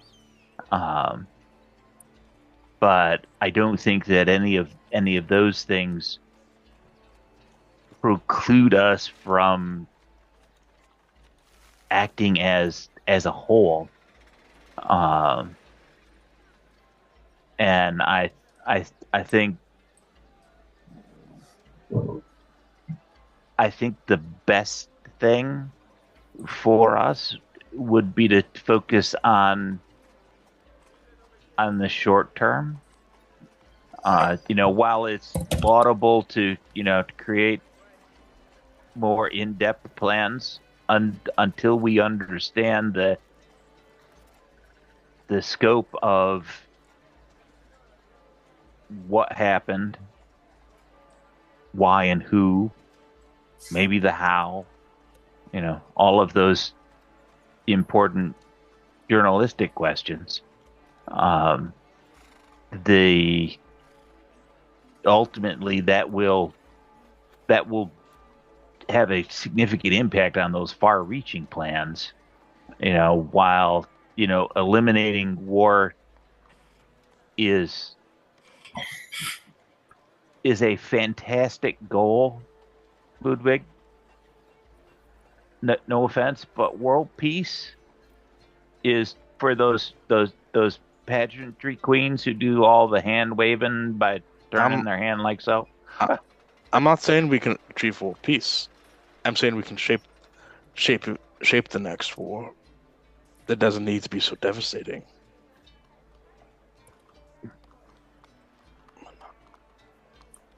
Is a very I think interesting way of putting it. I think that is a laudable goal.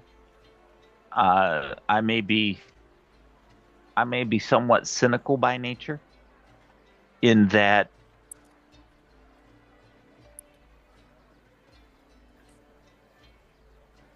would require change in the attitudes of a lot of people and a lot of cultures. And while it is certainly possible, I doubt how probable that is. Um, you are going to find people who behave poorly, and sometimes those people rise to seats of power and influence. And while as a group, we seem to have some ability at coercion or persuasion, depending on how you want to how to take that. I think we can keep lines of communication open, and I think that we can provide an excellent back channel between those fractious heads of state, but we aren't going to remove a bad actor who comes to power. Lewis, I'm from Carnath, and I trust me, I understand. And the odds of ending war entirely is on nearly zilch. But what you're saying is essentially my goal: to minimize it as much as possible. Well, let's not get into debates of feasibility of bringing about a peaceful era. I will say that. Fuck, I don't. That's something that, and it's just disappeared. Cross short circuits and smoke steams out of his head for a second, and then. It's all good. Fuck.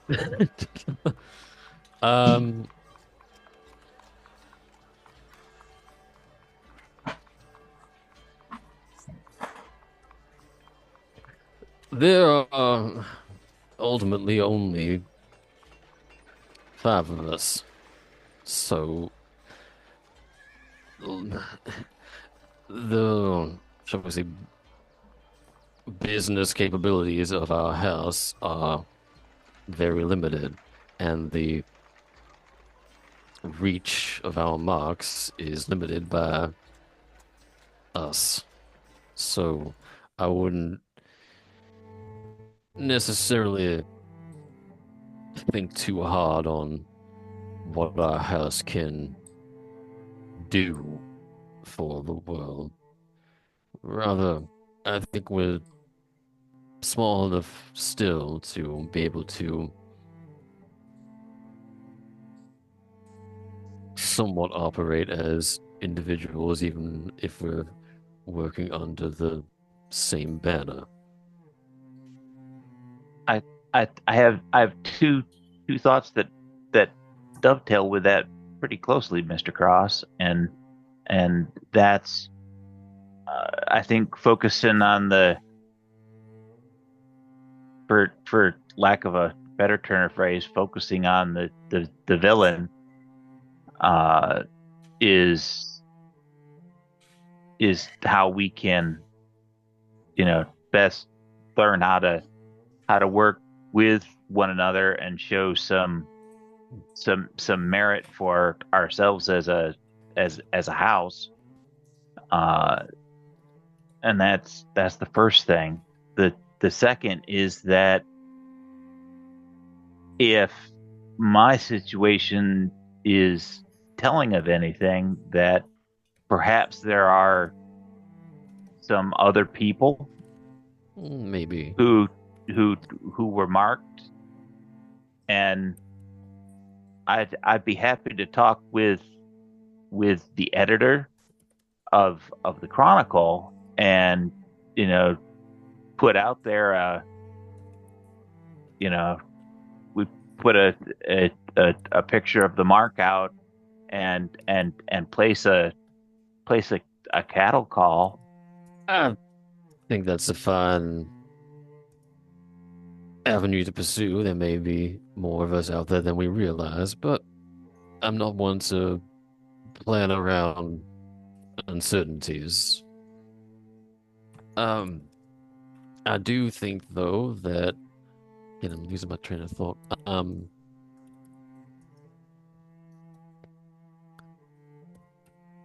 If we're hoping to ensure the house survives for the next 100 years, then We'll need allies. not just that, we'll need to deal with the golden dragon thing. Like it or not, it's inherently intertwined with our house's very creation, which means it could also be tied to our house's destruction, left unresolved. So I would put forth it should be our number one priority. I'm not disagreeing. I would also say that it isn't necessarily something we have to move on as a collective. We're all capable individuals in our own way, and I have no doubt that you all have your own little plans knocking around about how best to approach the problem. So I would say work together when needed. Ask for help if you do. But as far as I'm concerned, I don't have any particular expectations from any of you to relay everything you possibly learn. Well, I'm going to suggest something that my my my my my dad kind of models. We could select one of us, and as we are all on our own particular path, either together or separately, we bring whatever that information is. I mean, it's great to have a morning meeting, but there ought to be somebody that, if we need to deliver clandestine information to, that we have a singular point source. And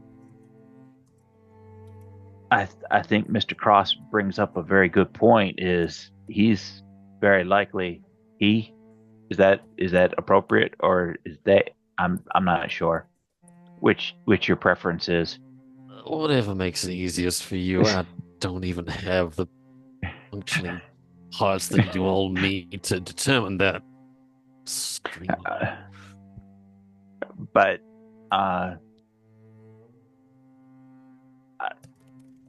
you're likely gonna potentially, shy of malfunction or some other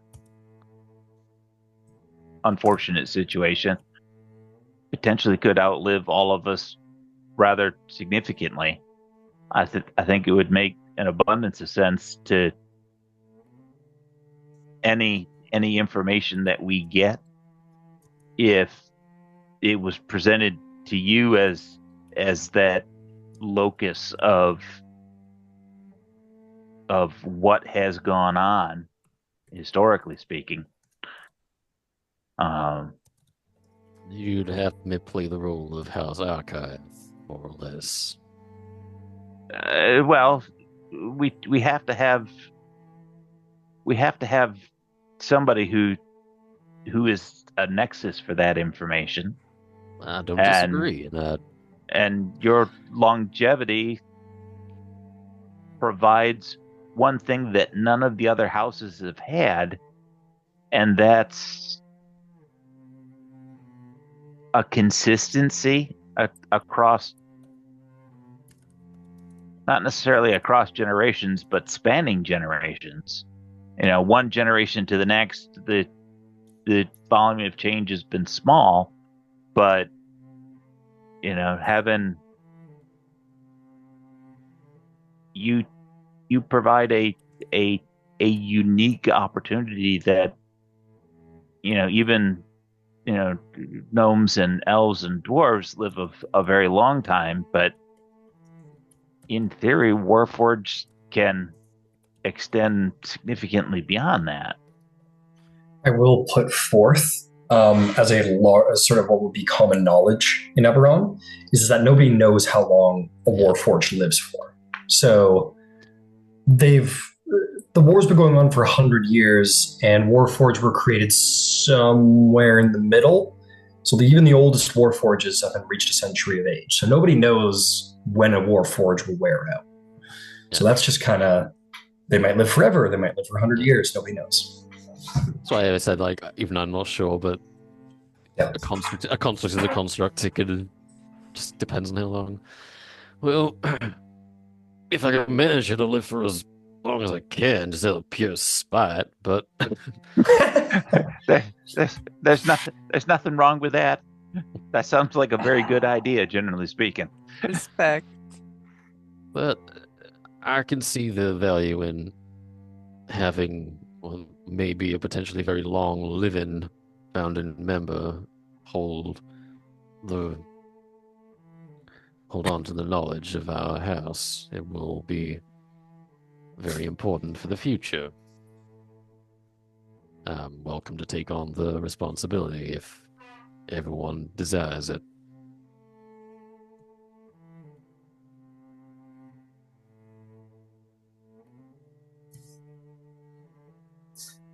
I'm not hearing any objections. What? That sounds reasonable to me.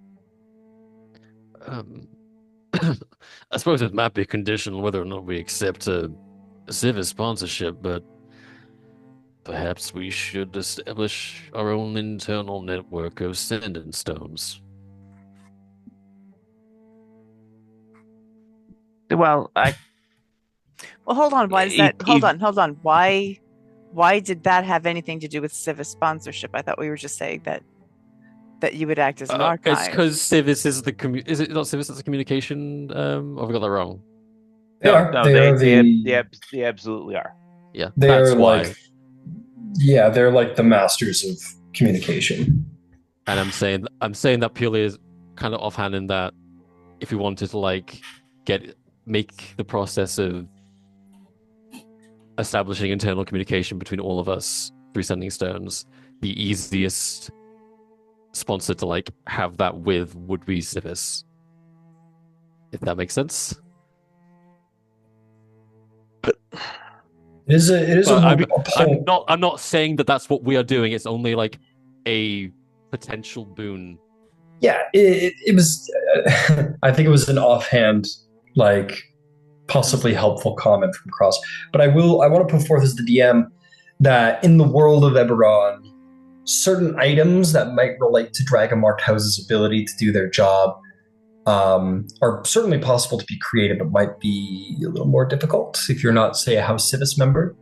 For example, I think if Lois had the skill with Arcana and the right tool proficiencies, might have an easier time creating sending stones than, say, someone of another dragon marked house. Just want to put that as a reminder. Ganeth could make sending stones quite easily, probably. Maybe I would question why they wouldn't have already done that. Why they wouldn't have already tried to undermine Civis if they could have done that. I actually assumed that they were the ones who made the stones, and Civis had to use them because that's one of Rowan's infusions. If there's curiosity, Lois, you would know exactly how it works. Sending stones are not the ultimate means of communication for House Civis. They use something called speaking stones, which can only be attuned to by heirs of House Civis that can communicate in a language that really only certain members of House Civis speak, can communicate lengthy messages. So they are, with or without sending stones, House Civis is by far superior in their ability to transmit information.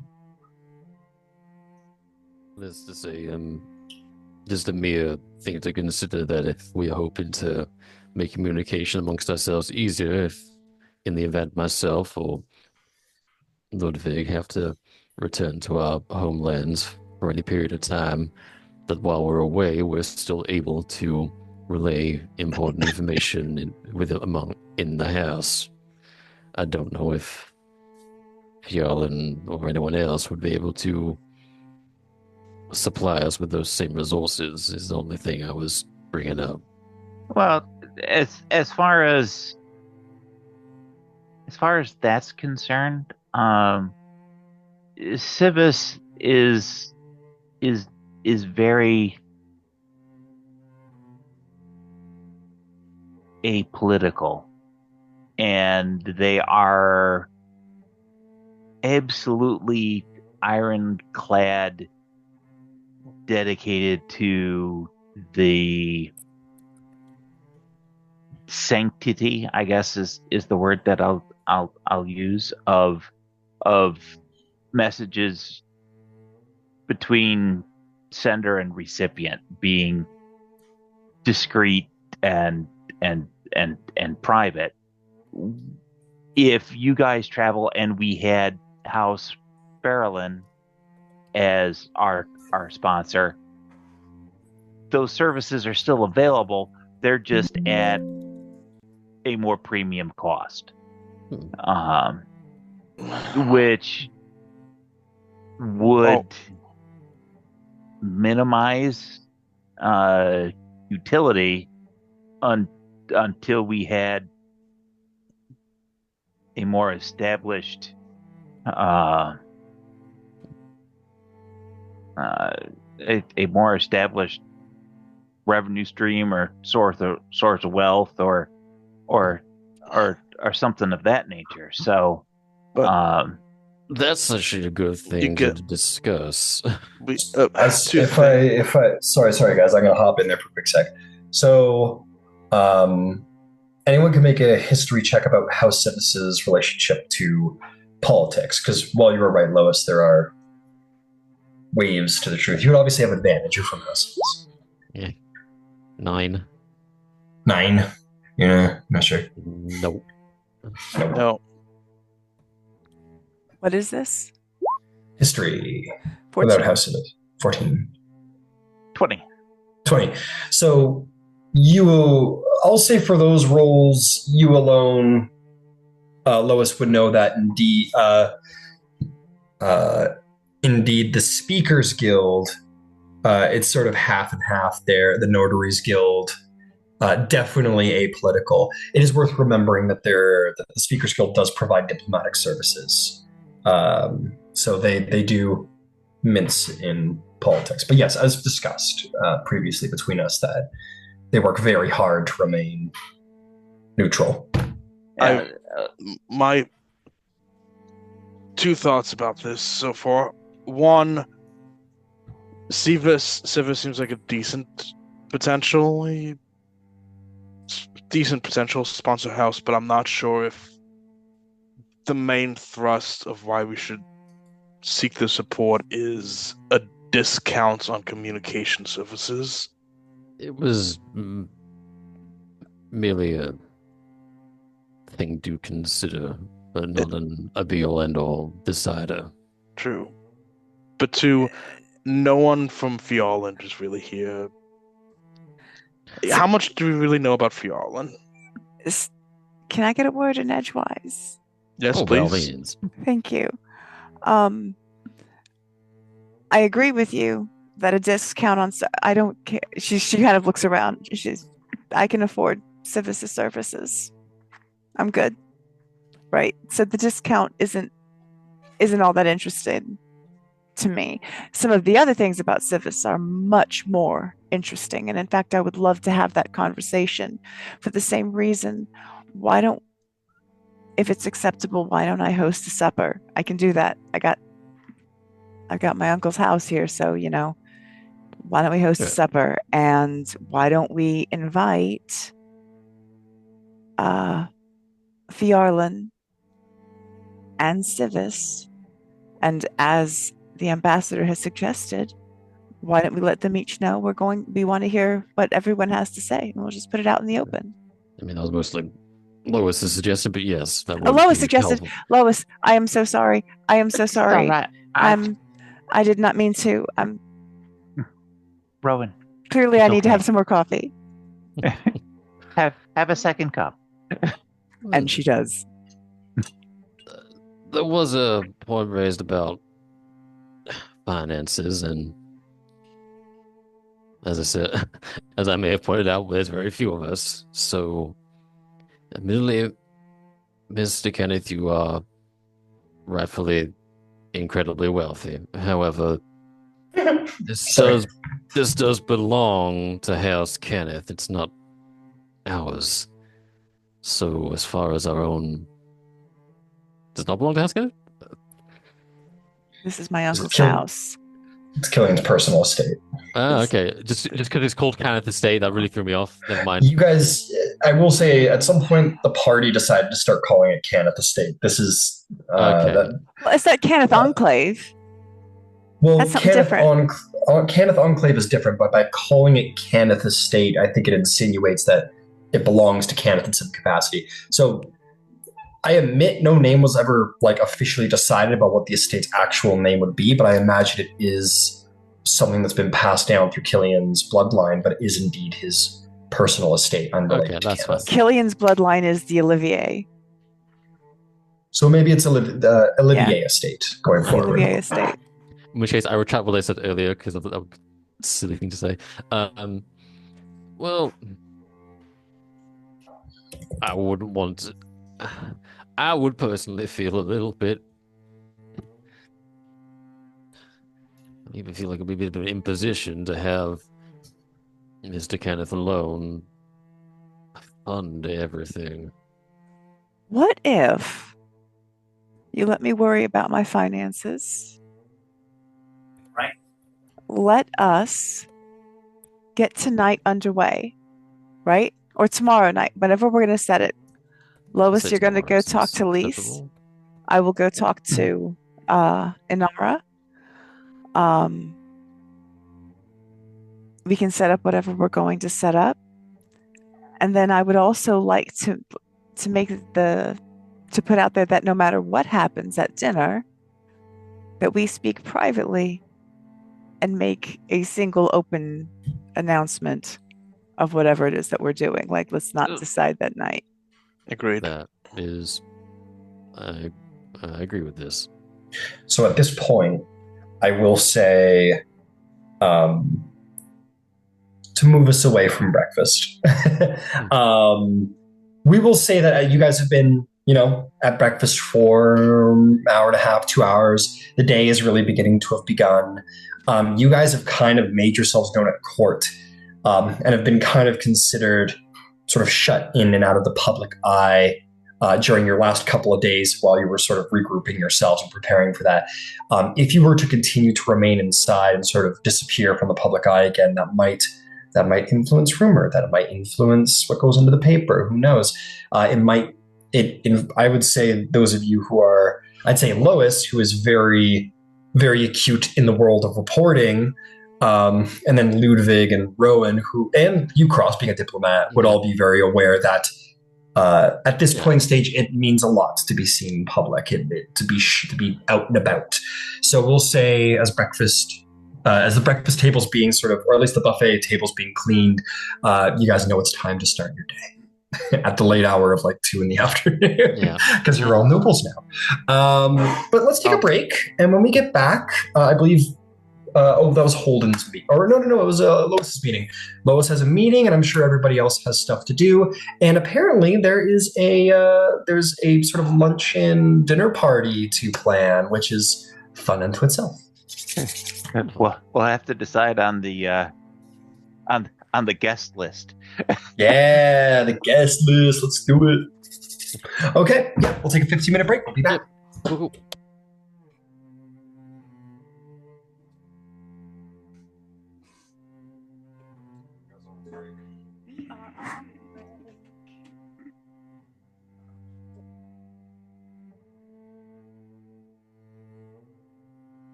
Hey, Dungeon Daddy. Howdy, howdy. What's up? What's up? Not much. Just working. What was a little out of line with the last conversation? You sound a little far away, my friend. Anything you thought was out of line with the ambassador conversation? No, not at all. I thought Okay. it went fine. Two Carnathis plotting the end of Undair. Normal stuff. We're not plotting the end of Ondare, just the situation. Yeah, that's right.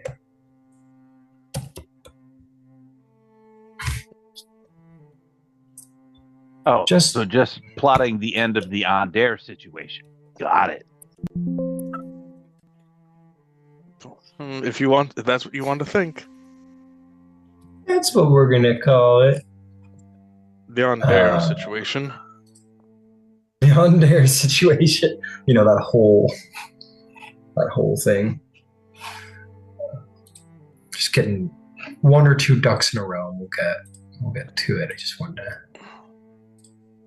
It's worth saying, worth asking, do we want to do do we want to have them in the room together while we're talking to them, or do we want to have them separate when they're making their pitches? Together. But would they be more willing to talk if they were alone with us? I think you get a more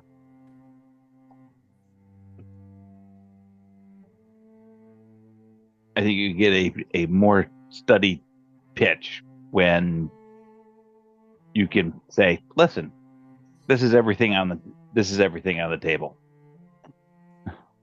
It's an A/B choice. We're a little undecided. Help us, But you know." I hear what you're saying, but like, some might be more willing to speak freely if they were alone. Why not do both? I'm not interested in them speaking freely. I am interested in how they speak under duress. I'm in agreement. I'm unconcerned. If they're cowed by the presence of a rival, then you just see that's their problem.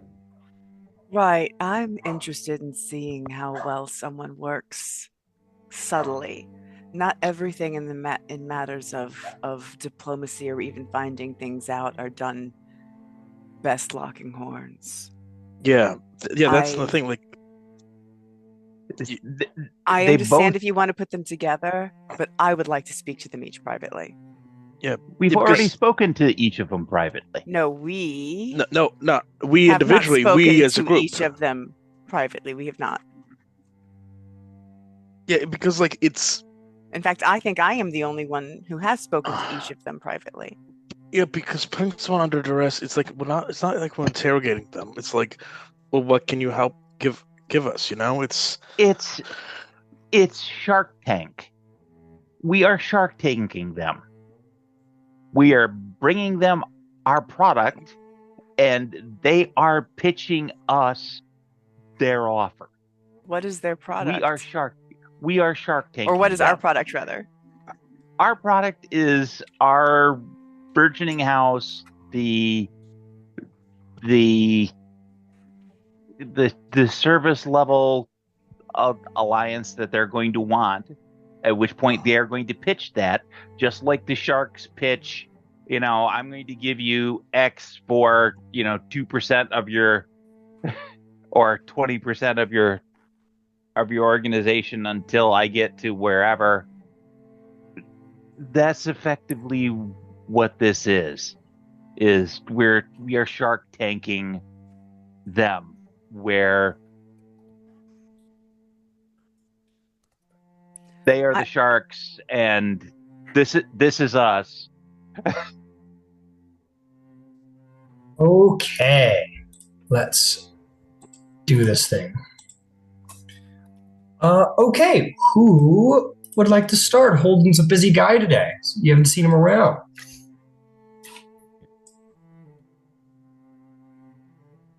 I mean, Ross will just head back to court.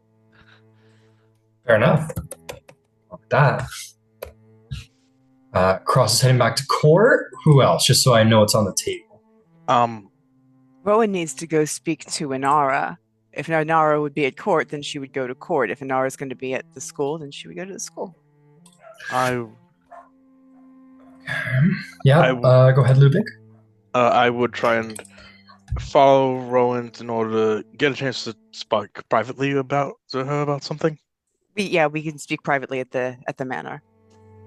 Okay, sure. Okay. And last but not least, Lois, where are you off to?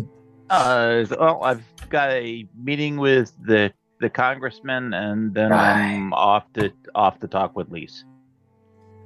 Off to talk with who, sorry? Lise. I'm assuming that's how it's pronounced. Lise Lariman DeCivis? Right, got it. Sorry, a lot of names. Yeah, absolutely. Yeah, Lise would be correct. I just lost track. I have it open in front of me. That's the only reason that it's in my head at this point. No, I was very impressed. Fantastic. Well, why don't we chronologically we'll go first. Let's just get that out of the way. Ludwig, you want to pull Rowan aside for a second? I'll give this one a limited time because we want to move on to external events, but go right ahead. Okay, Rowan, by the way, can we speak privately for a sec? Okay, you last... Yeah, what do you think of Lady Marina? I like her. She seems quite enchanted with you. Yeah, that's what I keep hearing. I mean, it's such a dumb question to ask and forget. Do you promise not to laugh? No, but I promise not to tell anyone I laughed. Good enough. How do you... If she likes me, how would I know if I liked her? Oh. And how would I know if she did like me? She likes you. How do you know? She looked at you like a puppy dog the entire night. You asked her out. Why did you ask her on a date if you didn't like her? I didn't. If you didn't know you like her. I invited her because I thought like it would help boost her reputation, partly because it would help boost her reputation. So you were helping to boost her reputation. Why? Because she helped us in a time of need. It's a matter of honor. But she already had that, right? It was a very high profile case. She didn't need your help. she had already gotten everything she needed from that just by getting the whole group of us. I thought it would be help by helping her even more. But why would you want to help her more? It was already an equal transaction. Because she seems like a really nice person. So you like her, is what you're telling me. I mean, I like being around her. So you like being around her is what you're telling me, right? Would you go ask her out? Get out of my office. I got shit to do. Wait, let's go to once. Did she shove me out the workshop? Yeah, I mean, she's now walking and she's like, go ask her out. Look, you don't know the city. She lives here. Ask her to show you the city. Oh. Christ. Jesus, who's that? Who's that? My old uncle. It's a weird Syrian saying. Okay. Rowan kicks you out of your office for such silly notions. Okay, that is good. Why don't we? I've got something for you, Lois, after your meeting. So let's get your meeting in, and then we'll put in cross, and then we'll head off with the other two. So Lois, let's get your little meeting done. Um, yeah, you. Yeah, they're. Yeah. I would say that they just made an appointment with you with some sort of high-end Galanda sort of like drinking place in the city. Um, That's I fair. Where mean, else do you meet a congressman but over drinks? yeah, exactly. Um, I keep bringing us back around to it, but I'm just gonna say that it's probably one of the nicer establishments in the city. So, you are going to find your way back to the what was it called? What was that little place called that you guys all met up for at the first time? Uh, Queen's Kids. Oh, you know what? Yeah, let's do that. You, Lois, will have been invited to dine at will have drinks at the Queen's Kiss, which was where Ludwig was originally staying. But, that doesn't matter. But yeah, you find yourself to this excellent, very high-end Galanda establishment where you are shown your appointment, and the congressman sits at a table near to a window on a high-story building that's sort of like kind of it's not quite the palace, but it still looks out nicely. You catch the sun. It's a nice place for drinks. It's very tasteful. I will post. I sent you earlier, Ryan, Yeah. a PM Okay. based on the congressman's blurb sheet. I don't know if the piece of information is on there is accurate. So I asked a Okay. question. Got it. I'll take a look. Sure. I suspect that it's not. Oh, that is. Yep. Whoops, that was a little typo. Definitely. That's okay. Definitely not the ward of Roman. Absolutely. Whoops. Don't know where that came from. Surprised. None of you knew it. Not even her. Okay. There we go. Fixed. Yes, you find your way to the table of Congressman Agnor, inner focused head of the Arcane Congress. This is no small meaning you find yourself in, Lois. This is the head of Arcanics, a highly powerful mage, a very revered master of teaching, and a politician unto himself. He welcomes you in and says, goes, "Oh, Mr. Service, Lady de Service, excuse me. Good afternoon." Good afternoon. I appreciate you taking the time out of your busy schedule to receive me. By all means, and he'll offer for you to sit. And he says, "I am be more than happy to do what I can to bring light to any situation pertaining to the Golden Dragon." As would I. And I think all of our burgeoning house feel the same way, that there is information there that needs to be unlocked for the safety and security not only of Undair but for Gover at large. And I think all of us have different responsibilities in that vein. For myself, finding out what happened specifically to Jira Sisyphus, who's another heir to the house, is of personal import, as a matter of obligation, because not only was she on board and is missing, presumed dead, like many of the other victims, but I was, and she'll gesture at the side of her face, I was, was marked just like those survivors were despite being leagues away, meaning that there's more to this than strictly something locust to the golden dragon. There may be. With due respect, I am not hearing a question. Well, the question is, I don't have the resources to investigate. Is there a prophecy of some kind behind this? The origin of dragon marks is obscure.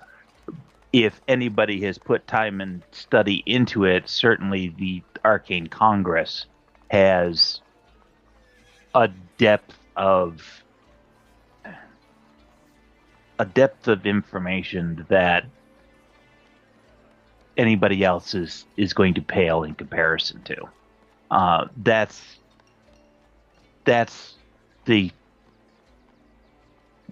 our new house's question inside of that space.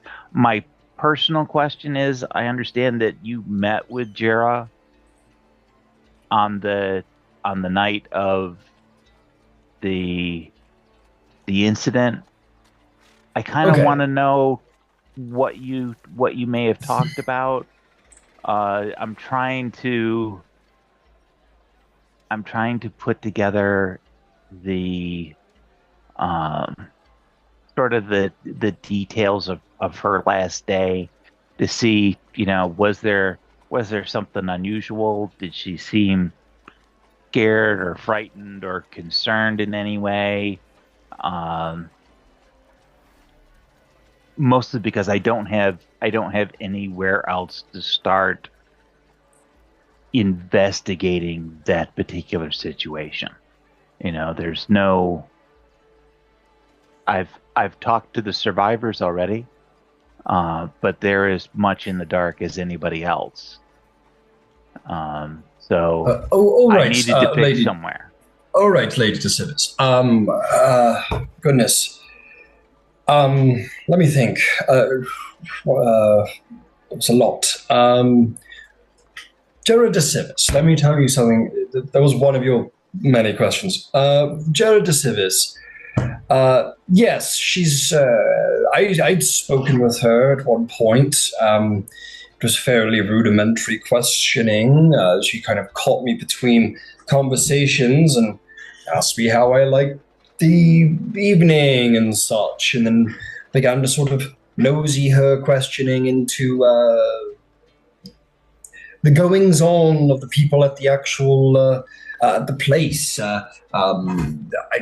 I'm told that I was warned that she was a gossip columnist, so I kind of fed her sort of what was in the rumor mill at the time, and small dramas going in around the ship that I had heard about, and did my best to escape, quite frankly. It's not best to spend too much time around gossipists. I can certainly understand that. If it is any aside to you, this conversation is officially off the record, and my area of journalistic endeavor is more investigative than it is centered on the vagaries of the social and gossip circle. I see. So you're less interested in gossip and more in what she did, is what I'm understanding. What she did, did she seem, well, ill at ease? I mean, I understand that she wasn't somebody that you ran into on a daily basis, but it was happenstance. But as one of the last people to see her alive and well, I'm just trying to get those last moments so I can work backward from there. Okay, work backward. Let's see. I, like many, were in the crowd when Corey of Vath was making her grand speech. I seem to recall that Lady de Civis was rather toward the front. Unsurprising, considering that she's of the Cornwall Chronicle and want to hear what's going on. Also, of her height, of course, wanting to get a good view. So she was pretty front and center for the speech. I made my escape via the conjuration magics. Managed when the ship began to shake. So I did not see the end result of what happened to the actual ship, but she was there. I did not see her making any escape, unfortunately. Rewinding from that, I do recall sitting at a table with Lady Elizabeth de Jarosco. She was decapitating a lobster or something, rather unsightly. I do believe I recall the Lady de Civis taking note of this from across the room. I didn't see her much of the night besides that, other than our personal conversation, which might have happened about a half an hour before that. It wasn't lengthy. It was about 5-10 minutes long.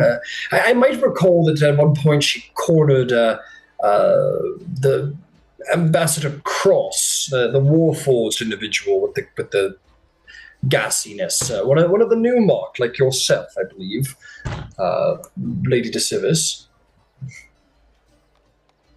Okay, that gives me an avenue to embark on. I'll have opportunity to talk with Ambassador Cross. Moving on from Jera, who would be a good point of contact within the Congress if someone was going to research dragon marks and origins and the various theories that are out there? It's not an area of expertise of mine, but I'm certain that there are members of the Congress who absolutely are the experts. Hmm.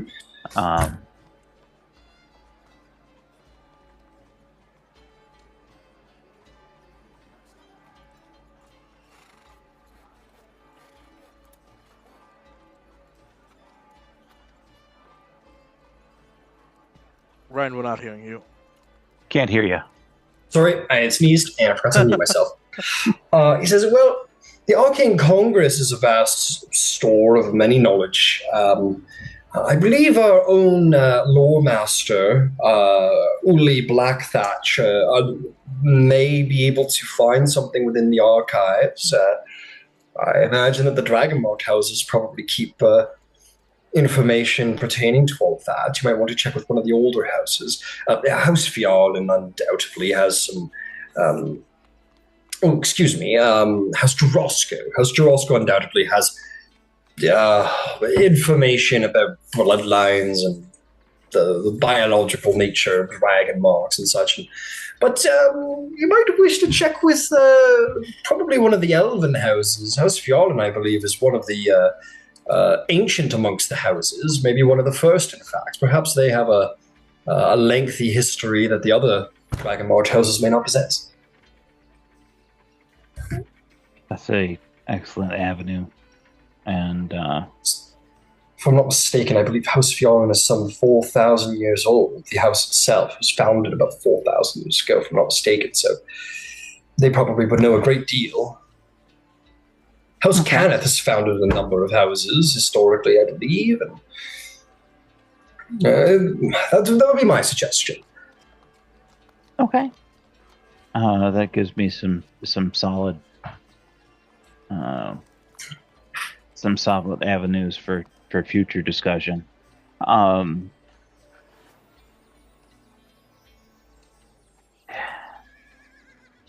We are faced with a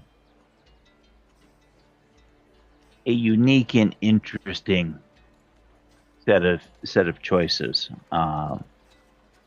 and I'm wondering if you had any advice as someone who has negotiated the indirect and awfully thorny path that is society and its interlocking with the various political and house entities. Well, I suppose wise to seek counsel where you can. A suggestion. Of course, I myself am not dragon marked. And the Arcane Congress has interacted with dragon marked houses, even the 12, of course, for the sake of expansion of arcane knowledge. Suggestion to you. What could I suggest?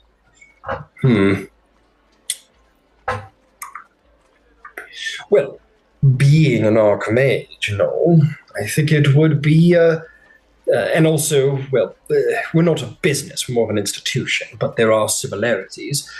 If you're going to be a dragon marked house, you're going to become a business. I might suggest picking the option that will help you reach the status of a successful business fastest, perhaps. You have a god of catching up to do. Indeed, we certainly do, particularly with the older and more established houses being, as you said, 4,000 years old. We're coming very late to the market.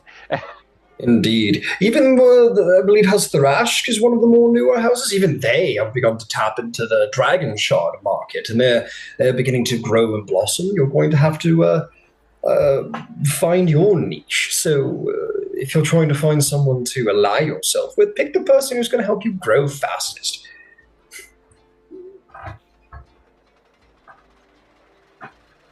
And lastly, again, I appreciate this opportunity to speak with you and the lovely surroundings.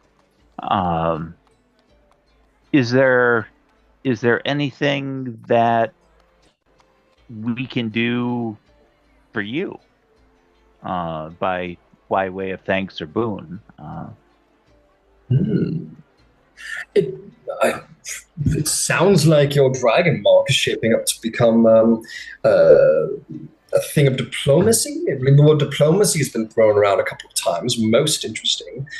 I imagine there's no shortage of mages who would be interested in studying your mark for the archives, but perhaps more importantly, there is no shortage of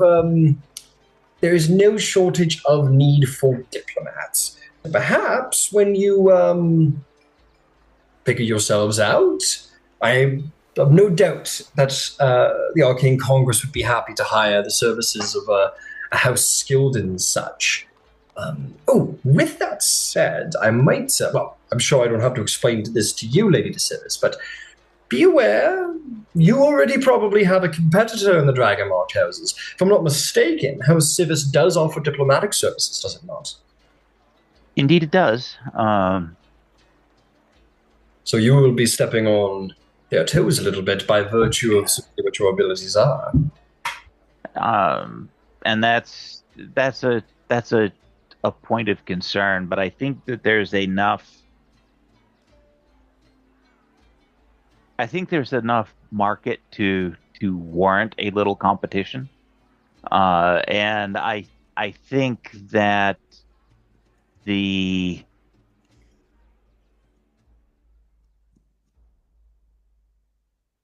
the locus of action is different between the two houses.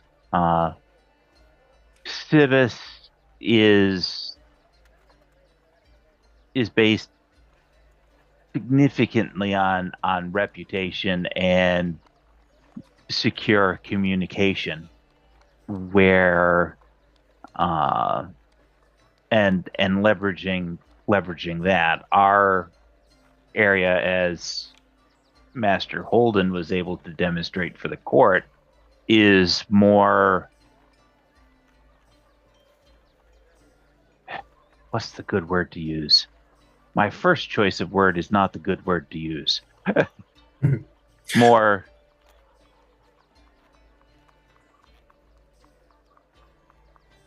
more direct. I see. Well, perhaps I might make a suggestion then. Whenever you all have figured yourselves out, been founded by a Dragonmort house and gotten off your feet and such, perhaps it might behoove you to, if of course you wish to keep alliances with House Service, it might behoove you to set such parameters, come to an understanding. It might behoove you as such to get on a page about where they end and you begin.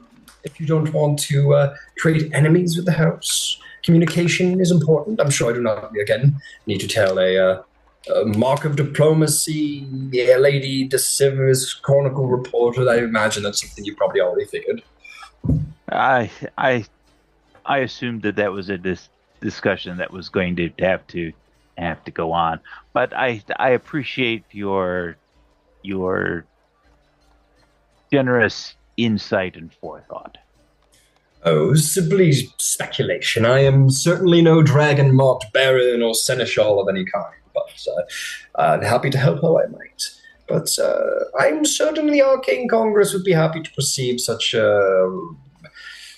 dazzling new stars on the scene. Well, if there is anything that we can do for you while we get ourselves put together, feel free to reach out to me at any point.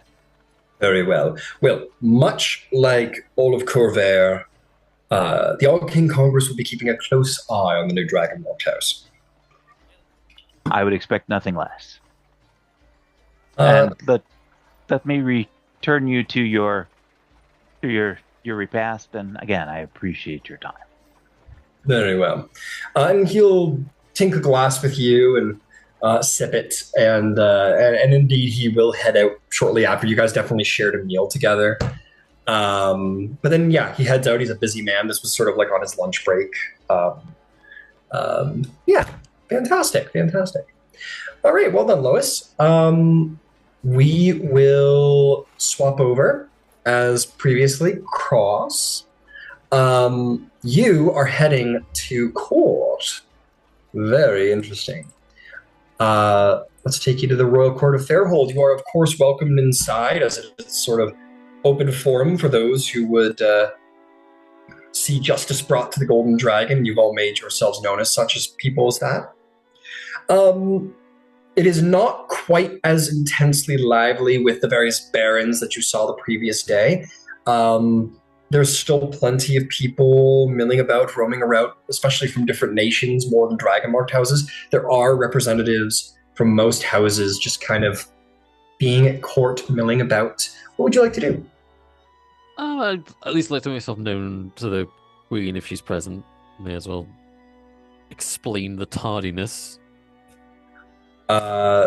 Absolutely. The tardiness. Did you have a previous? Because we're arriving like as a group. We're just arriving late because we were talking in the morning. Oh, understood. So you come up. You approach. I'm not going to make you roll a performance check. You rolled very well last time, and we'll carry that over just fine. You present yourself well to the queen. And she says, Ambassador Cross, you're becoming something of a permanent fixture at court. Well, with everything that's happened, I feel it's best that we, well, the new house is going to be called, at least have a presence here. Yeah, or at least one of us. Well, quite prudent. It's one thing to have the powers of enchantment, it's another thing to be able to exercise them well. And it seems that you're, well, as a diplomat, I shouldn't be surprised. Well adapted to this situation. I must confess, the allure of using this power as part of my work is palpable, but there is a question of ethics and the inevitable consequences of when someone realizes they have been enchanted. I see. Well, you are going to be the House of Enchantment. Perhaps you will surprise us and use it in ways never thought before. I'm intrigued by what the future may hold. As it happens, the reason that we were not here from the moment court was opened was we were in, I wouldn't say heated, but certainly emphatic discussion about a sponsor for our house and the direction of our house for the future. I see. Well, I can say that I am relieved to know that your house was not indeed involved in the Golden Dragon fiasco. So, worry not, and be welcome at court. No offense has been taken. Much has been laid upon your plates.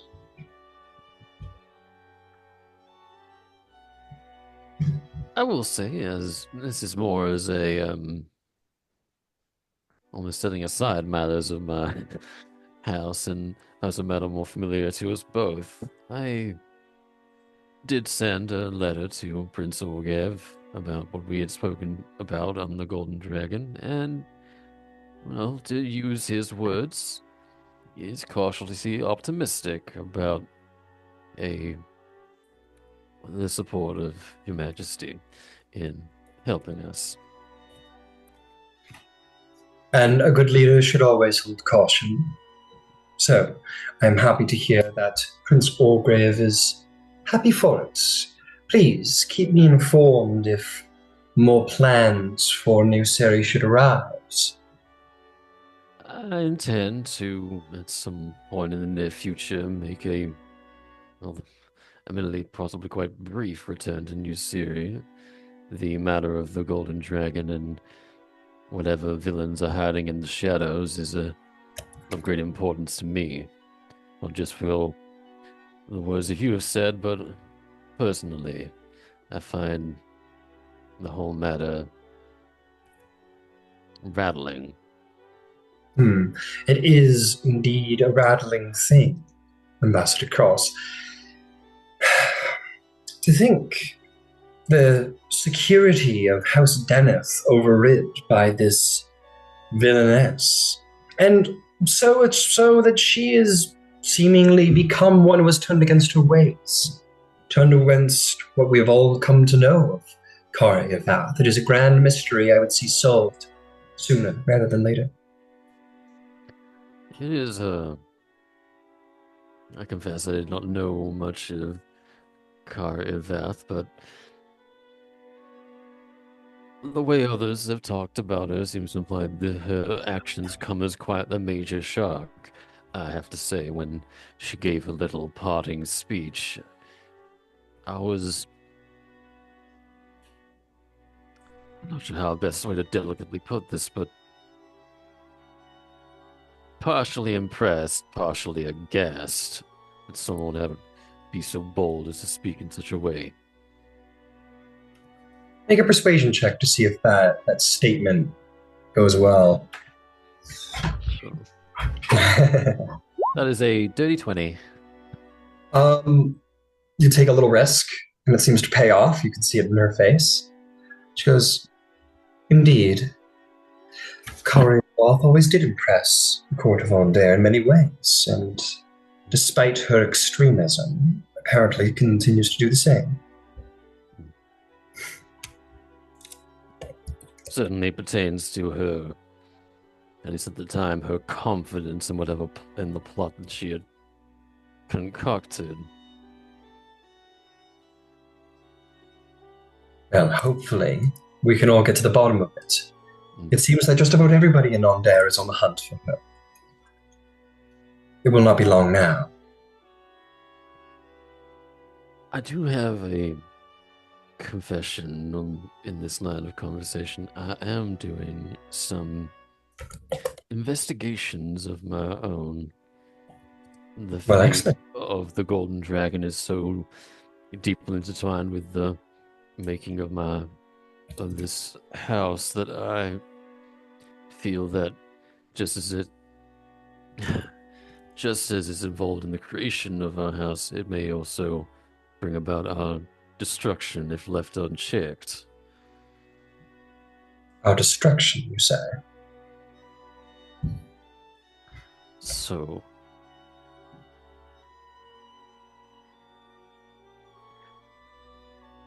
I must say I am not completely familiar with every name of note in the court, and if this is not too much of an imposition, perhaps you could point out those who catch your eye the most, Your Majesty. And she will sort of rise to where a number of individuals around her rise with her, and the court takes note.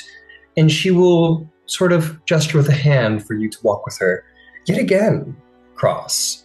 It's quite a thing to be apparently brought into such confidence of the Queen.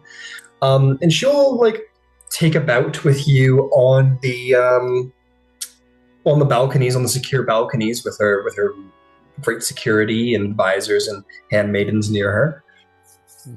And she will say, "You, Ambassador Cross, are quite daring in your words, but I appreciate daring. And we should also be ready to be as such, especially in the wake of such great calamities, as you are well aware. You want to know who I look at court and who I hold suspicion over?" I would. I'm hoping to build a list of suspects of my own, and I think it is to the benefit of us all if we work together to bring those who have wronged us to justice. I see. It is hard to overlook Kar Iravath at this time, but I would look to those who are responsible for her ability to do what she had done. I must confess, House Lyrandar, House Deneth, hold my eyes. It was House Lyrandar's ship, but the Baron of House Deneth spoke true. Lyrandar suffers most by this. They're either playing at a extremely deceptive and long-winded game of perhaps extremist proportions, but I have known the Baroness of Lyrandar for some time. I find it hard to believe that she would be behind such an extreme plot, but anything's possible. The failings of House Deneth are strange. I would never doubt the Baron. He is an honorable man, but, well, whispers say that House Deneth is filled with ambition. They have the largest military force in Corvair at their fingertips. Some dare to bring forth the idea that House Deliath is in the background preparing to take over Corvair itself. Knowing the Baron, I highly doubt this possible, but perhaps there's elements inside of House Deliath meaning to undermine the Baron. But these are just speculations, unfounded.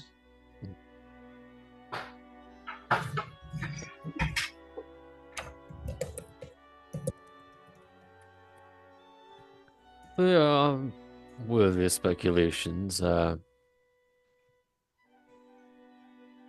It's easy to cast an eye to House Lyranda as they knew they were appraised to more of how the inner workings of how the ship worked, including, no doubt, its evacuation principles.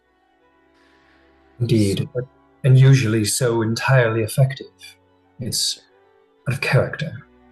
But you are correct, the internal losses are so great that it seems almost someone playing the game poorly by sacrificing all of their valuable pieces so early in the game. Let me ask you this, Ambassador Cross. And she'll kind of wave for her handmaidens to leave. The guards are close at hand to be of aid should she come to any danger, but far enough away that you guys are very private. And she will say, how committed is your group to this endeavor? There are those who undoubtedly pay lip service at my court, but let me simply say this. I would not wish to compromise your reputation before me, so I will simply say this. You're in a very unique position to gain answers. That much is clear. If it was the design of this new house to be sponsored by one that may be suspicious, the Golden Dragon, know that the Royal Court of Ondair, and certainly the Royal Eyes, would be happy to very quietly aid such a group who would pay homage to the great nation of Ondair. Just as... Yeah. Oh, go ahead. No, go ahead. Cross is quiet for a moment.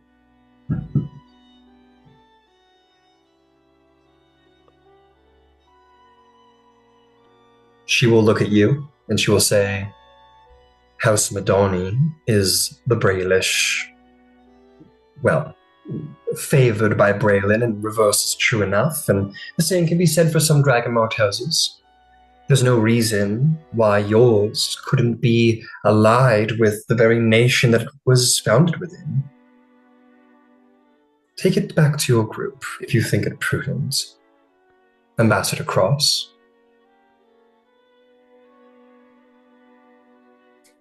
You are incredibly shrewd, Your Majesty, and for that you have my overflowing respect. I would expect nothing less from a monarch. I will pass on this proposal to the rest of the house. They too may find it very intriguing, and I must say, if I may speak only of my personal interest, I find the possibility of such a gambit to be highly tantalizing. Well, go softly, then go quietly. The better that this is kept between myself, my most trusted advisors, and your group, the more effective I think this potentially quiet alliance could be.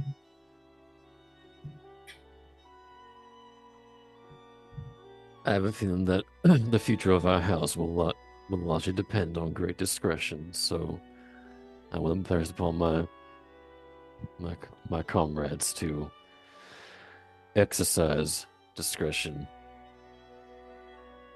Very well. Now, I must be returning to my own court, lest I am missed. But it is, as always, interesting speaking to you, Ambassador Cross. It has been a pleasure speaking with you, Your Majesty. She will pay you a polite curtsy, and undoubtedly you bow deeply to the monarch. Absolutely. And you will return to court. She will return with her handmaidens, so as not to rise suspicion that you were speaking to privately. And interesting offer has been put on your plate. Is there anything else you'd like to do at Court Cross? I'd like to kind of not necessarily talk to anyone, but I would like to kind of, I guess, eavesdrop on what conversations are going on, because I want to see if I can pick up any names that match the initials on my little list. Understood. See if anyone stands out or matches, if I can hear names. Absolutely. Why don't you make me a perception or investigation check? That seems to be most fitting. I'll go with perception. It's a 10. A 10, you collect a handful of names. No one of grand relevance, though, like the nephew of a minister, the name of like a small local baron,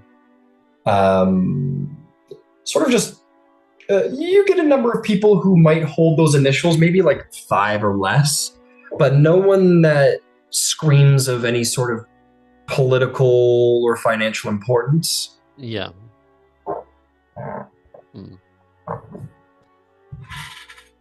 Fair enough. Okay. We shall transfer to Rowan de Caneth now. It's time to take your bite of the cake. All right. It is time. Let us make our way to the Demesne of Memory. You find your way to one of the most enigmatic enclaves of House Fjarlin. It is a beautiful facade that almost appears like a modest villa that holds serene gardens on the outside.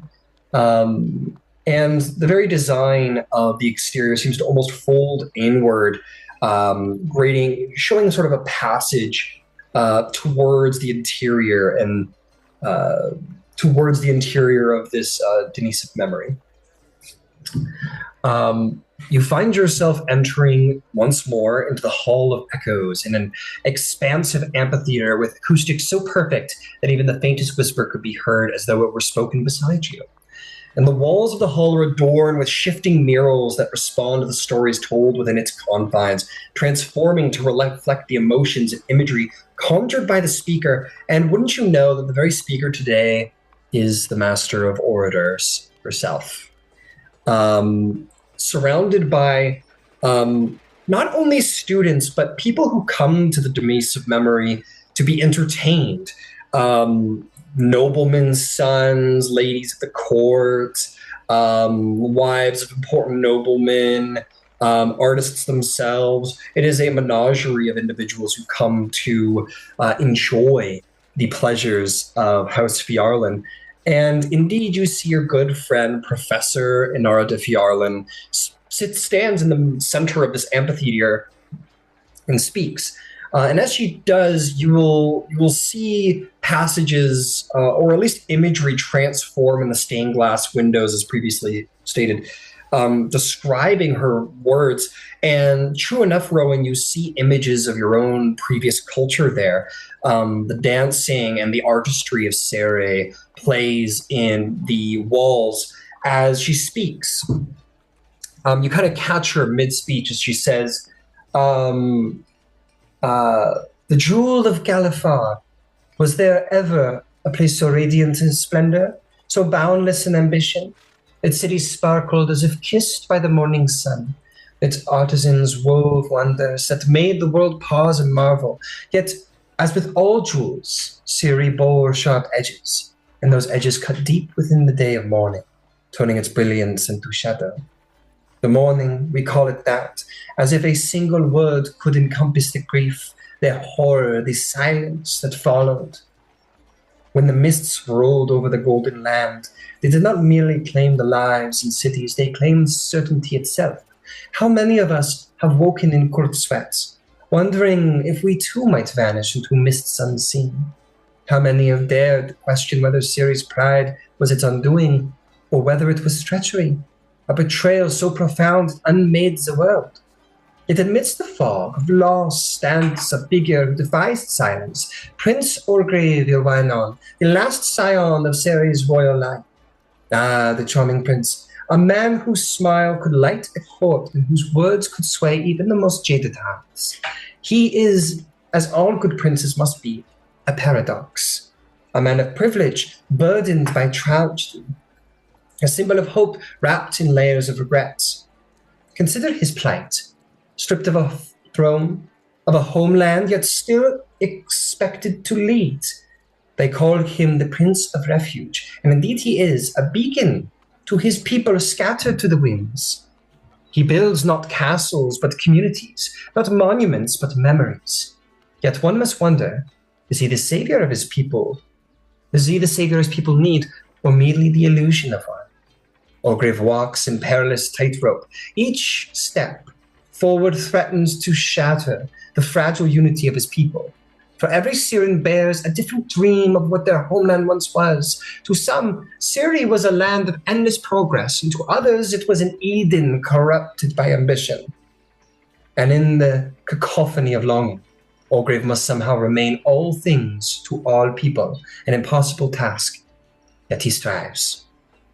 We must not forget that his charm, his vision, is his very survival, are not merely his own. It belong to the countless Syrians who live in tents in the ruins, cluttering fragments of the past. They belong to the artisans who craft stained glass, not for grand cathedrals, but humble shrines. They belong to the storytellers who weave tales of a Syria reborn, even as they choke black tears for the Syria that is no more. Her eyes kind of catch you. She makes no expression other than the eye contact and continues to speak.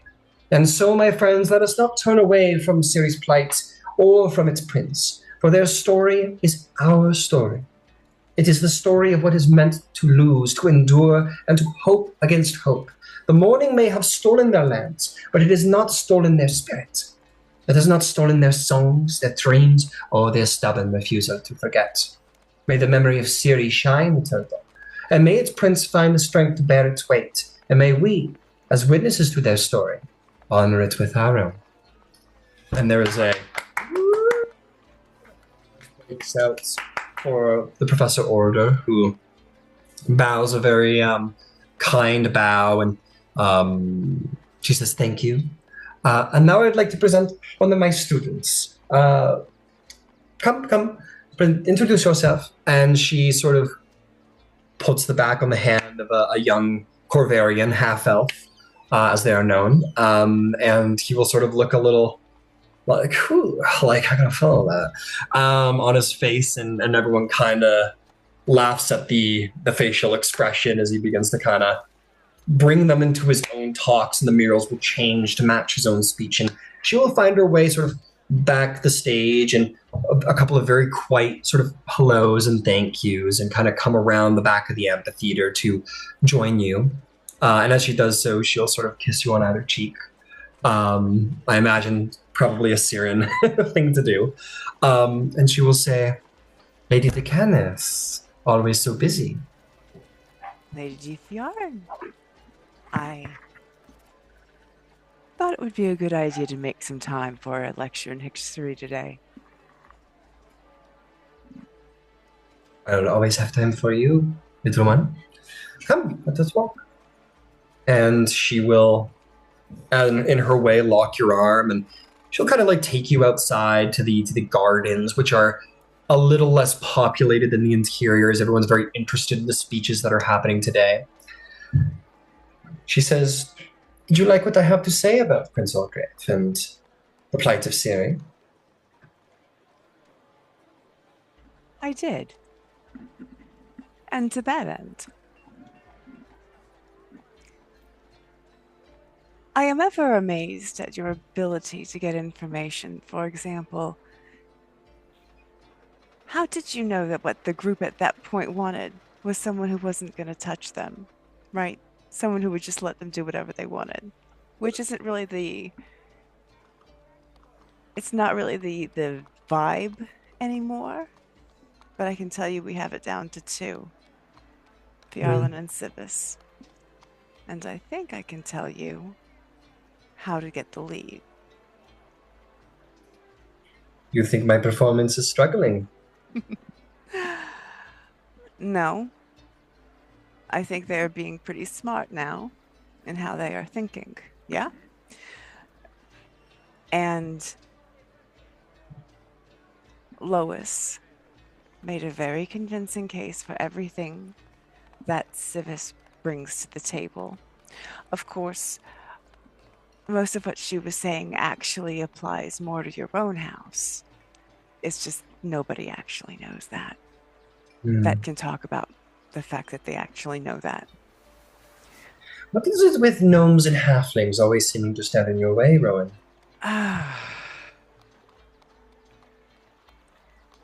That does seem to be a thing, doesn't it? Nonetheless, I think I can manage this one. Well, the easy part is getting the young men on board. Now that we've gotten that out of the way, what is your next move?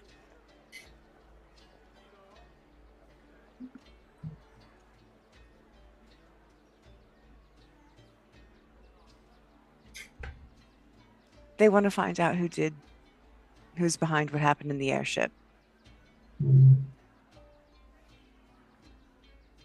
It's a good place for us to start.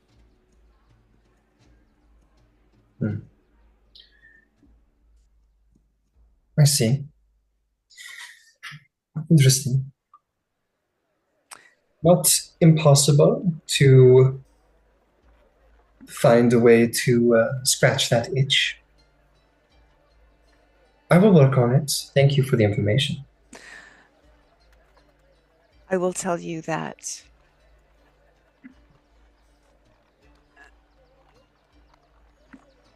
Ambassador Cross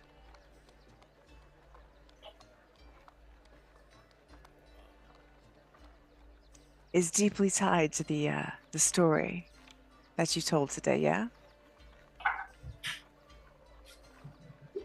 I am aware.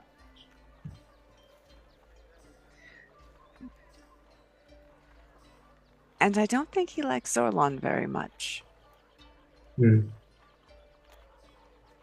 Well, very interesting.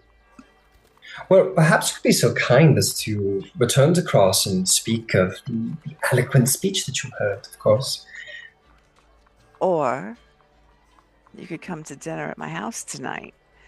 Now, what Lois has suggested is that you will be there, and the Baron, or if the Baron would prefer, is fine.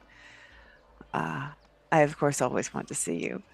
And the Baron from Civis will be there, and that everyone is just going to cards on the table, and we're going to talk about everything like civilized people. I would love. So it is Yarlin versus Civis, huh?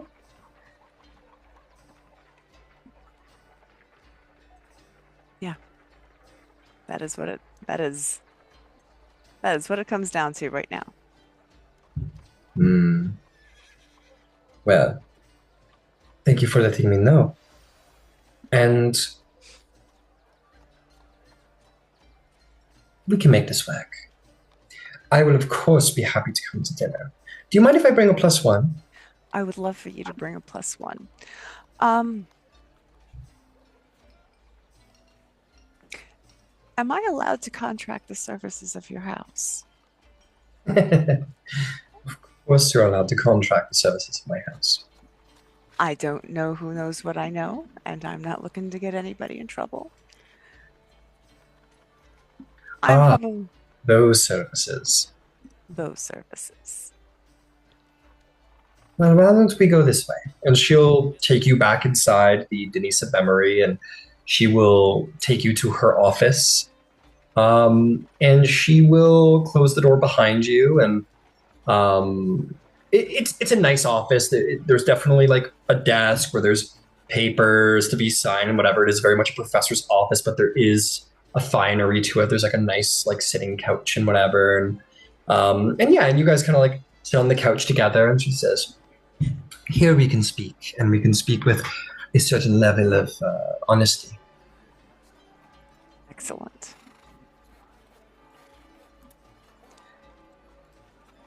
I don't know how to convey what you do, but I know if I could, it would probably be enough to turn the tables.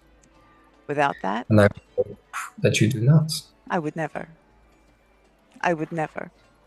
I will ask you to help me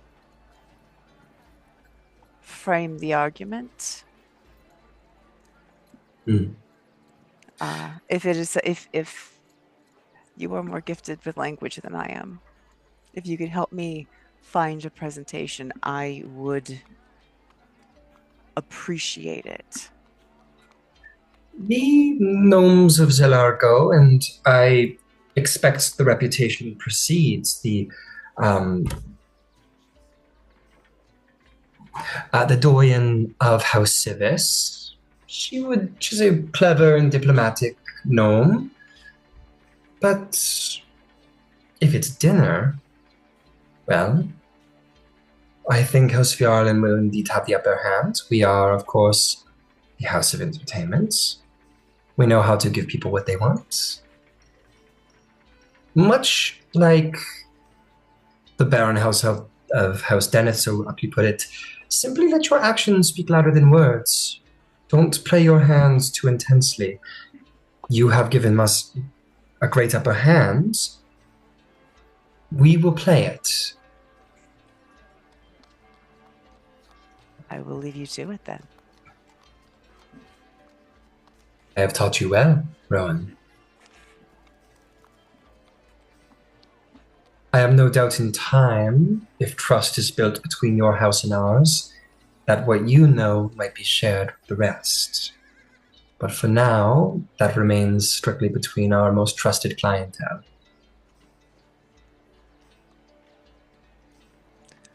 For now, I'm grateful for the help to frame the argument when I'm at a loss for words.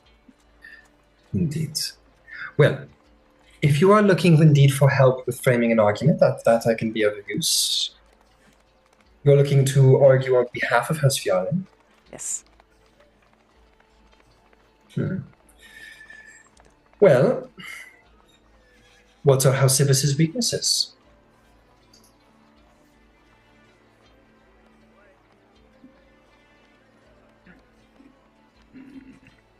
At least in the context of being a patron in this situation.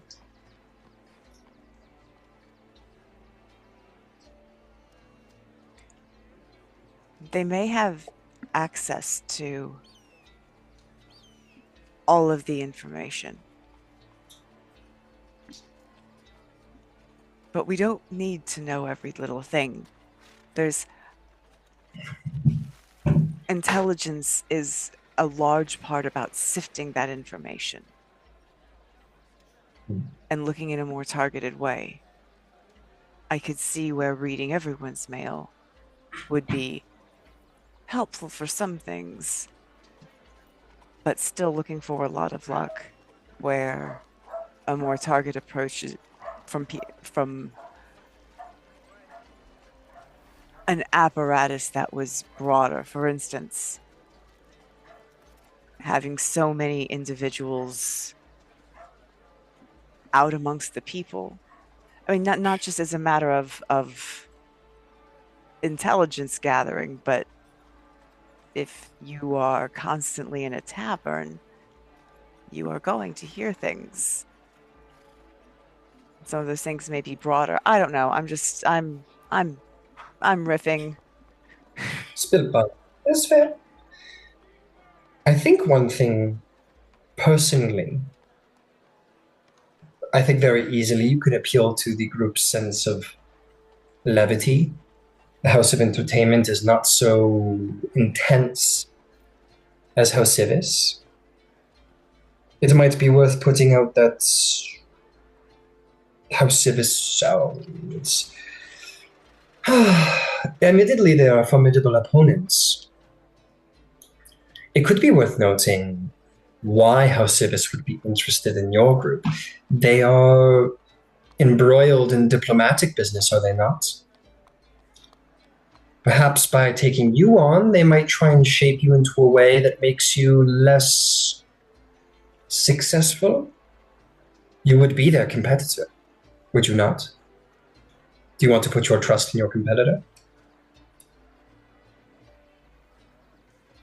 Honestly, and I am embarrassed to admit I forget that Civis has diplomatic services. It is something sometimes forgotten. They would be capable teachers, but they would be creating competition if they touch them.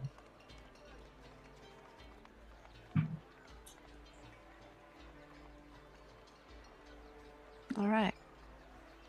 I think that is probably your most outstanding argument. And as for advocating for Fjarlin, well, I think everyone's going to know which side you sway to. Let me handle being intriguing. I can do that. Very Thank well. you. Of course.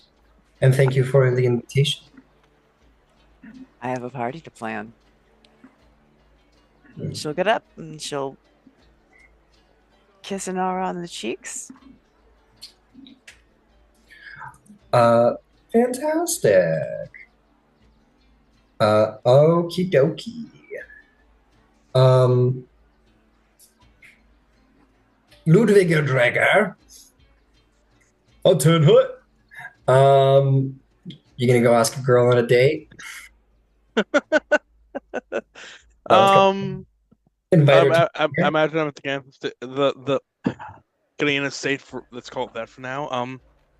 I would ask like how much like quickly pull aside sevens. How many bottles of wine do you people does Killian keep around here? They say they say we have extensive stores.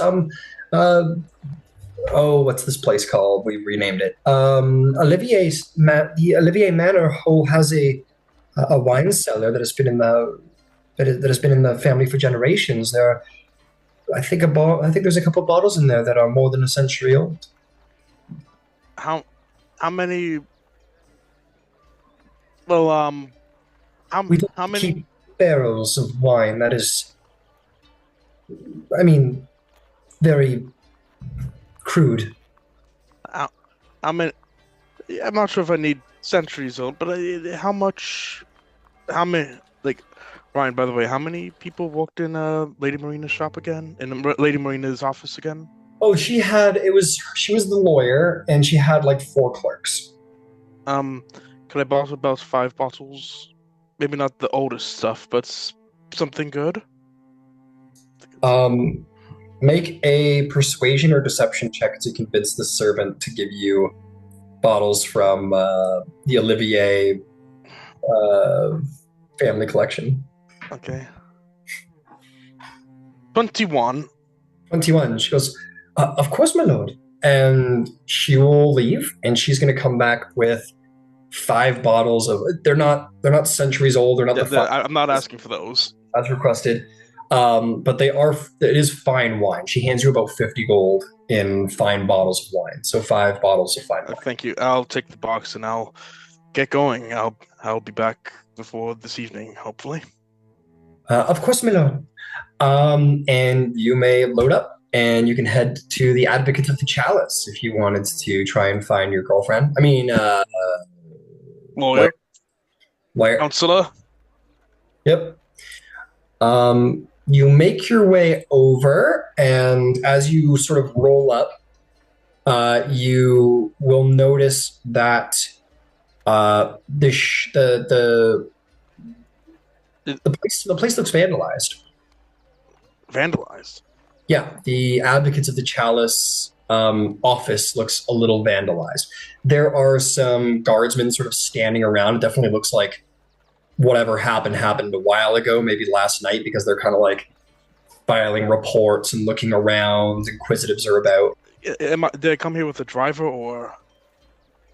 That's up to you. Would you? Yeah, I came with a driver, I guess. I came with a driver. Yeah. I assume you would have. Well, mark off 5 silver, and you could have got a carriage on the way over. Yeah, you're in like a very fine carriage. I tell him, please wait here. I'll be right back. And I go in to investigate.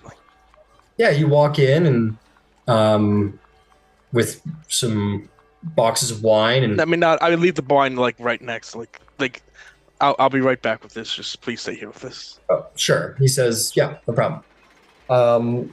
Yeah, and you approach to investigate. One of the guards kind of like comes up to you and like stops you at the gate. And goes, "Hold, sir. This is an active crime scene." And you hear from within the voice of Marina. She says, Lord Draga can pass. Thank you.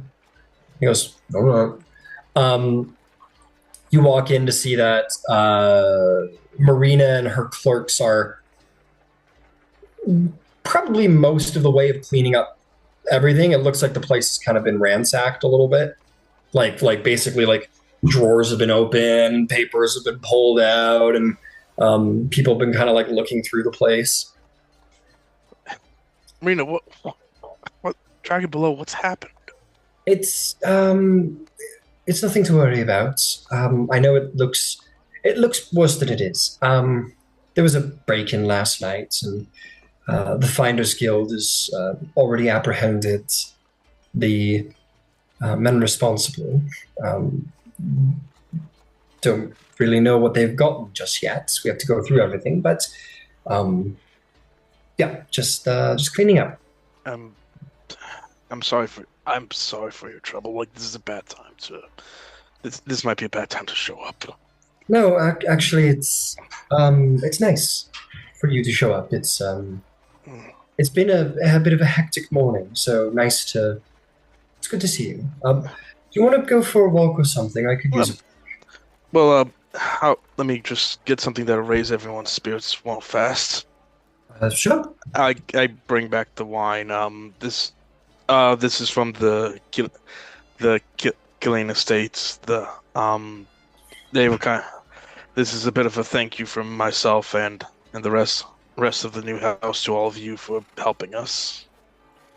Well, thank you very much. And a bottle of wine is given to each person, and they look at it. They're like, "Wow!" Like it's a very nice vintage. Some people they're like, "Oh, wine, cool." Everyone's like, "This is really good wine," and they're like, "Oh, is it? Oh, cool." But Marina definitely recognizes it, and she goes, "All right, well, save it for after work, please, everyone. But a fine gift." Thank you. Would you like to speak? Would you like to go for a walk? Yes, I could use some air. Yeah. Let's we get going. Yep, she leaves the bottle in her office, and yeah, you guys kind of like just go for a walk down the street of Ondair, and she'll say, I wanted to thank you, Ludwig. You've been so kind. You're very complimentary yesterday at court, and I haven't been to court in a very long time. So thank you. And this was such a nice gift after such a trying day. So thank you for so much. Like so is that you're very welcome. This all happened last night. Yes, this happened at some point last night. The fools were caught very quickly. I, of course, employ the Finders Guild services to protect my things. So they were apprehended rather quickly. It's good to know. I'd love to keep an ear on for whatever reason they did this. You have no idea, but the Royal Guard of or The guards of Fairhaven have apprehended them, and well, it's a headache, but I'm sure it won't take too long to get it all figured out. Everyone's safe. Nobody was harmed. No, just everything was kind of torn through a little bit. But um, I think some papers were taken, but that's all. How are you feeling? I'm fine.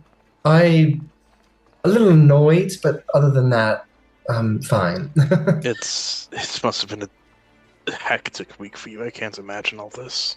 Well, until the break-in, it's been a fun adventure. I'm kind of took me by storm, but I'm excited for it regardless. It's on the same boat in that regard. It's been a hectic week for me too. Yes, you've all scooped me up and brought me into your tornado. Yeah, But- well, it's Happy to do so. it's better. Well, it's better to have you on the inside. Hmm. Well, I will, Lady Marina. I'm going to be here in Fairhaven for the foreseeable future.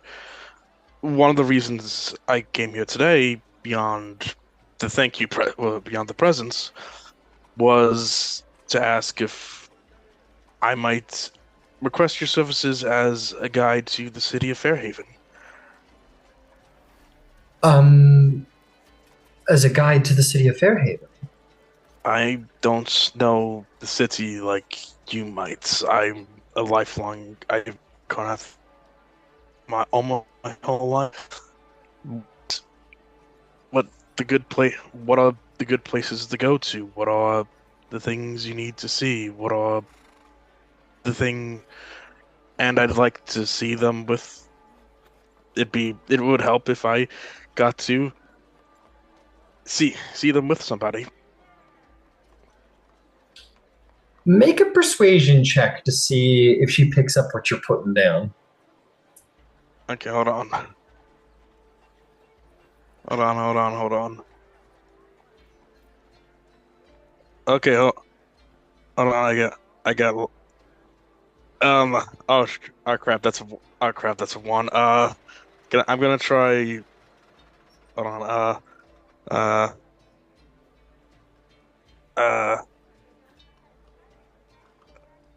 Yeah. I'm gonna. Can I try doing?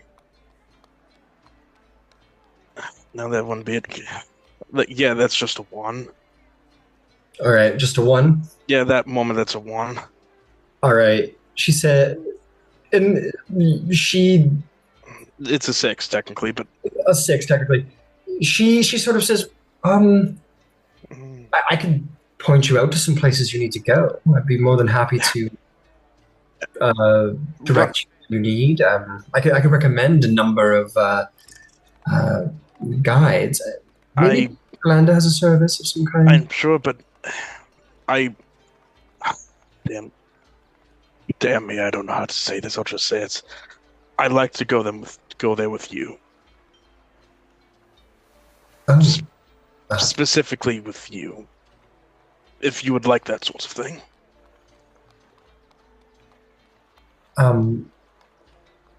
You okay? Maybe one more persuasion check. I'll give you one more persuasion check.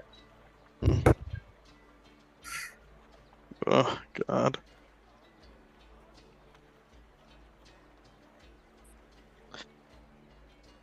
$16, but I'm gonna use to make sure I get it. I'm gonna use a combat superiority dice.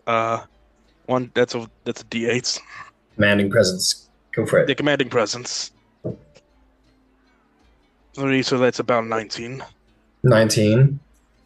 You see that there's like a moment of like in her eye, like she's maybe catching on, and she'll kind of like a little bit of like a glib smile will curl across her face, and she'll say, "You want to go all these places with me? Why me? Whatever would be the purpose of bringing your lawyer along?" Well, it wouldn't. You wouldn't be there as my. I would ask that you not be there as my lawyer. I She like to. almost slightly melodramatically like puts her hand on her chest, like, well then, in what capacity would I be there with you? As As as a, as as a date. Any funny percent like as a date. you see a big, happy, genuine smile like just curls across her face, and uh, she nods at you and she says, "I would really like that." You would? Yes. Yeah. Oh, yes. Yes. Of course. Yeah. You would. You would. That's wonderful. Yes. When would be a good time?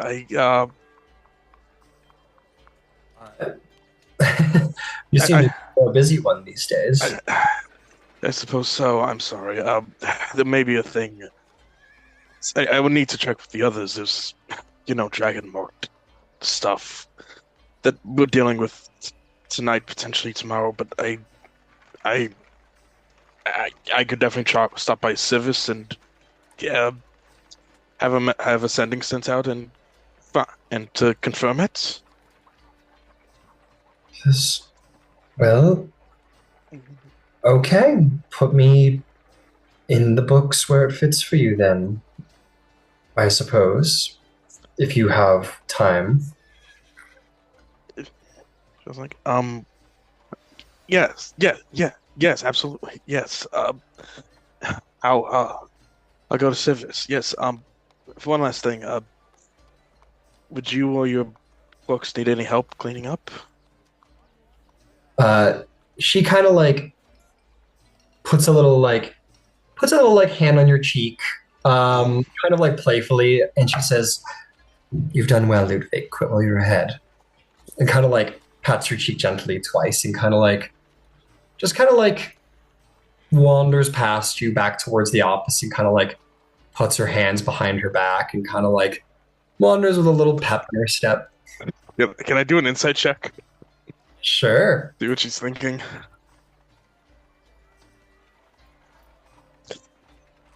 Eight, but I'm doing another commanding presence. Why not?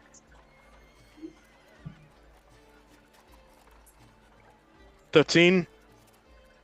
13. She's pretty happy about this. This went the way she might have been hoping it to.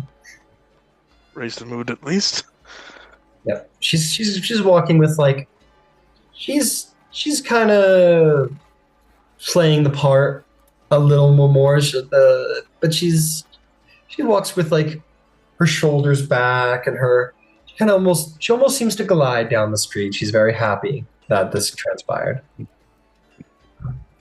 Like when she's out of sight, he goes, "Oh, Oh yeah."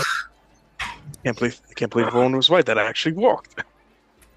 And hey, if it goes well, you'll be able to form a bond with this character and maybe earn yourself some boons in game. I go out of my way to get back and try and organize with the others. Excellent. I'm gonna put on her sheet bond pending. All right, you head back to Gallivant with the others. And as you all return to Kenneth Estate, or Olivier Estate, we're going to do our best to swap what's in our brains. As you all return to the Olivier Estate, I imagine you, Rowan, are sort of approached by the head steward. And he's going to say, well, let us begin, Lady Kenneth. We have much to sort out, and I will be happy to guide you through the process. And he will begin to sort of figure out he's held parties here, and he'll kind of guide you through it. Usually this is like the job of like the lady of the house. Like if Killian, back when Killian still had a wife, this would have been her job to like get the affair in order and such. And but often or not, it's become his job. And he'll walk you through it, and he's going to make the place look very good. There's going to be financial costs, of course. And you guys will have to make a little guest list, but he would suggest simply to invite who you want and ensure that they have a +1 because that's polite. And yeah, we could figure all that out off game. And next session, the Mark of Diplomacy will hold their first event, private though it may be. Huzzah! Nice work, guys. Good job, guys. Yeah, you narrowed it down. You only invited 2 people. I thought you were going to invite like at least 5 different barons or something. I mean, I'm probably going to suggest that we invite Lorenda and Deneth, even if we don't end up going with the Queen's offer. It may help to just kind of, I don't know, keep options open. Yeah. It's a very interesting proposal. I'm not totally sold on it, but like there are aspects of it like that would be like an interesting game to play. Yeah. It would be interesting, but I'm a little worried about like we'd get too attached to Ondair. That's true. Yeah, because if one of the things I've been told, like we're really worried about it is like, well, we gotta be independent. Like, hitching yourself to the Queen is kind of the opposite direction of that. It is the literal opposite of independence. Yeah. Well, the good news is that if you at some point break ties with Ondair, the good news is that everyone hates each other. So literally every other nation will be like, "Oh, you fuck with Ondair? Come hang out with us." Yeah, maybe And- Thrain, who knows? Even though Madani is the House of Breland, they still had to get sponsored by an actual Dragon March house. So the patronage, regardless of whether or not the patronage happens, we still need heirs. Yeah. So that Well, that can happen, and I'm about it. But we'd still need an Yeah. actual Dragon March house. You got to think of it like this Dragonmarked house that you're trying to choose to be your founder is like the person who's being selected to show you around the new school after you've moved. You know, it's like they might end up being your friend, or they might end up just being your tour guide for this hour. That's up to you. So just be whoever you pick to found you. That doesn't necessarily mean you're like bonded to them forever. And this is going to be a long game. If you want to play the long game with Ondair, you can play the long game, or who knows? Plus, like on the in the very unlikely scenario that Deneth or Lorenda actually are in some way responsible, there's some big prestige in like Bringing them out. claiming credit for like exposing them. But again, I don't necessarily think they're actually involved, or at least like not on like a high administrative level. Like no one in charge is involved. If we carve them out, it would be pretty big. And regardless, like, I mean, even if you pick someone who isn't necessarily associated with the dragon, like the Golden Dragon, you could probably still take up the Ondarian offer to kind of like spy a house and just kind of like perform on the sly investigation and frame it as forming alliances while you're trying to like establish yourselves. Like, there's counter offers that can be made, right? Yeah, possibly. I would love if we got a chance to do. I would like it more if we got a chance to talk to each house like one-on-one. I mean, to each like as a group talk to these 2 houses one-on-one. Yeah. Well, you can, you're gonna have dinner with them all and share drinks and whatever, and whatever. Yeah, I'm And then interested. after dinner, maybe you just have a meeting with each person, and Yeah. because there's only 2 people, just have Yeah. a prep meeting afterward. Yeah, Whatever it's possible. It's totally possible. I'm so interested. It feels like now. Where's that little like robbery storyline going to go? There's stuff happening all over Corvair. There's tons of things happening behind the scenes that you're missing because you need to pick a Dragon Mark. We're trying to get it. We're trying to get this out of the way. Okay. This decides the fate of the future of our. It's like really takes work. Plus, Yeah, it's all good. I'm not criticizing. I'm just Hey, the good stuff's gonna happen after that. I've got some cool shit lined up. Mm-hmm. Look, it's a big choice, okay? Yep. And what's that? And hey, what's going on with people rushing out of court? Because a message went around. There's something going on that you guys aren't privy to right now. That is also another reason why low-key wanted at least Deneth that present, just because they're the ones who got the note. Something happened. Like Randar did as well. Maybe Yeah. Dragon Mark houses are aware of it. Anara's aware of it. That's Fjarlin. So like an opportunity to talk to them on our turf, I feel would be invaluable. Mm-hmm. That's true. Even if it's just under the guise of like humoring their offers, even if we have no intention of actually taking them. A game of secrets will be played at dinner coming supper. I cannot wait. I cannot wait for this. And so, are we doing the interview tonight? In game tonight or tomorrow night? Well, you guys will have dinner. We'll probably begin next session with you guys having dinner, is what will probably end up happening. Yeah. Do you want us to like, I guess, decide a guest list in the Facebook chat? Yeah, sure. That's a good idea. Or at least that at least means I don't have to like emphatically pitch for you like anything Yeah. next session. Well, the beginning of next session, I was just going to be like, who you bringing? But hey, man, if you figure that out beforehand, that just makes it all the smoother. No problem. Great. Now I have to work out guests for 2 games. So You guys should make them play charades. Or something Okay. like Wait. We do a scavenger hunt. You Wait, want to found the new Dragon Park house or not, man? We're playing golf. The prize is hidden around the house. First to get it, the estates. First to get it is the sponsor. Recite poetry to us. Fjarlin wins. I don't know. It might be Vogon poetry. Yeah.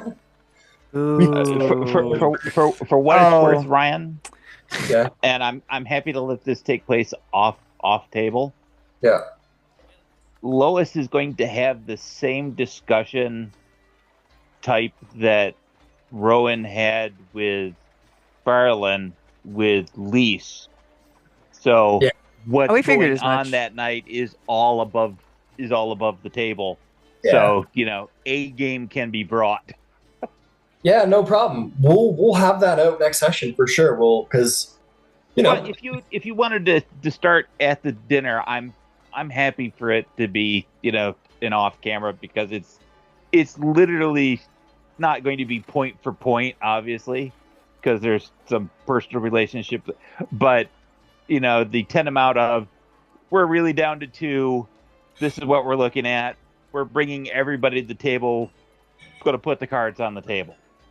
Cool. Well, why don't we just solve that in the epistolary phase next session? Okay. And you just, true to House Civis, make up a message with all the juicy details and send her along. Okay. Yep. Being part of House Civis offers some certain benefits, so perhaps you'll be able to send some. And also, she's in the city, so it doesn't matter. You just roll a courier. Cool. Yeah, we'll figure it all out. We're gonna have the dinner next session. I want to try and spend more time at like events in game, rather than just kind of like doing little things off screen. I want to spend more time trying to like attend events, such as dinners and balls and so on and so forth. So I'm going to try and steer us towards those more, because I think we get more satisfaction out of those. Yeah, cool guys. All right, well we'll get to it next session. Cool. Very exciting. Yeah. Well, this close to getting a Dragon House sponsor, Ryan. It took us this long, but we're almost there.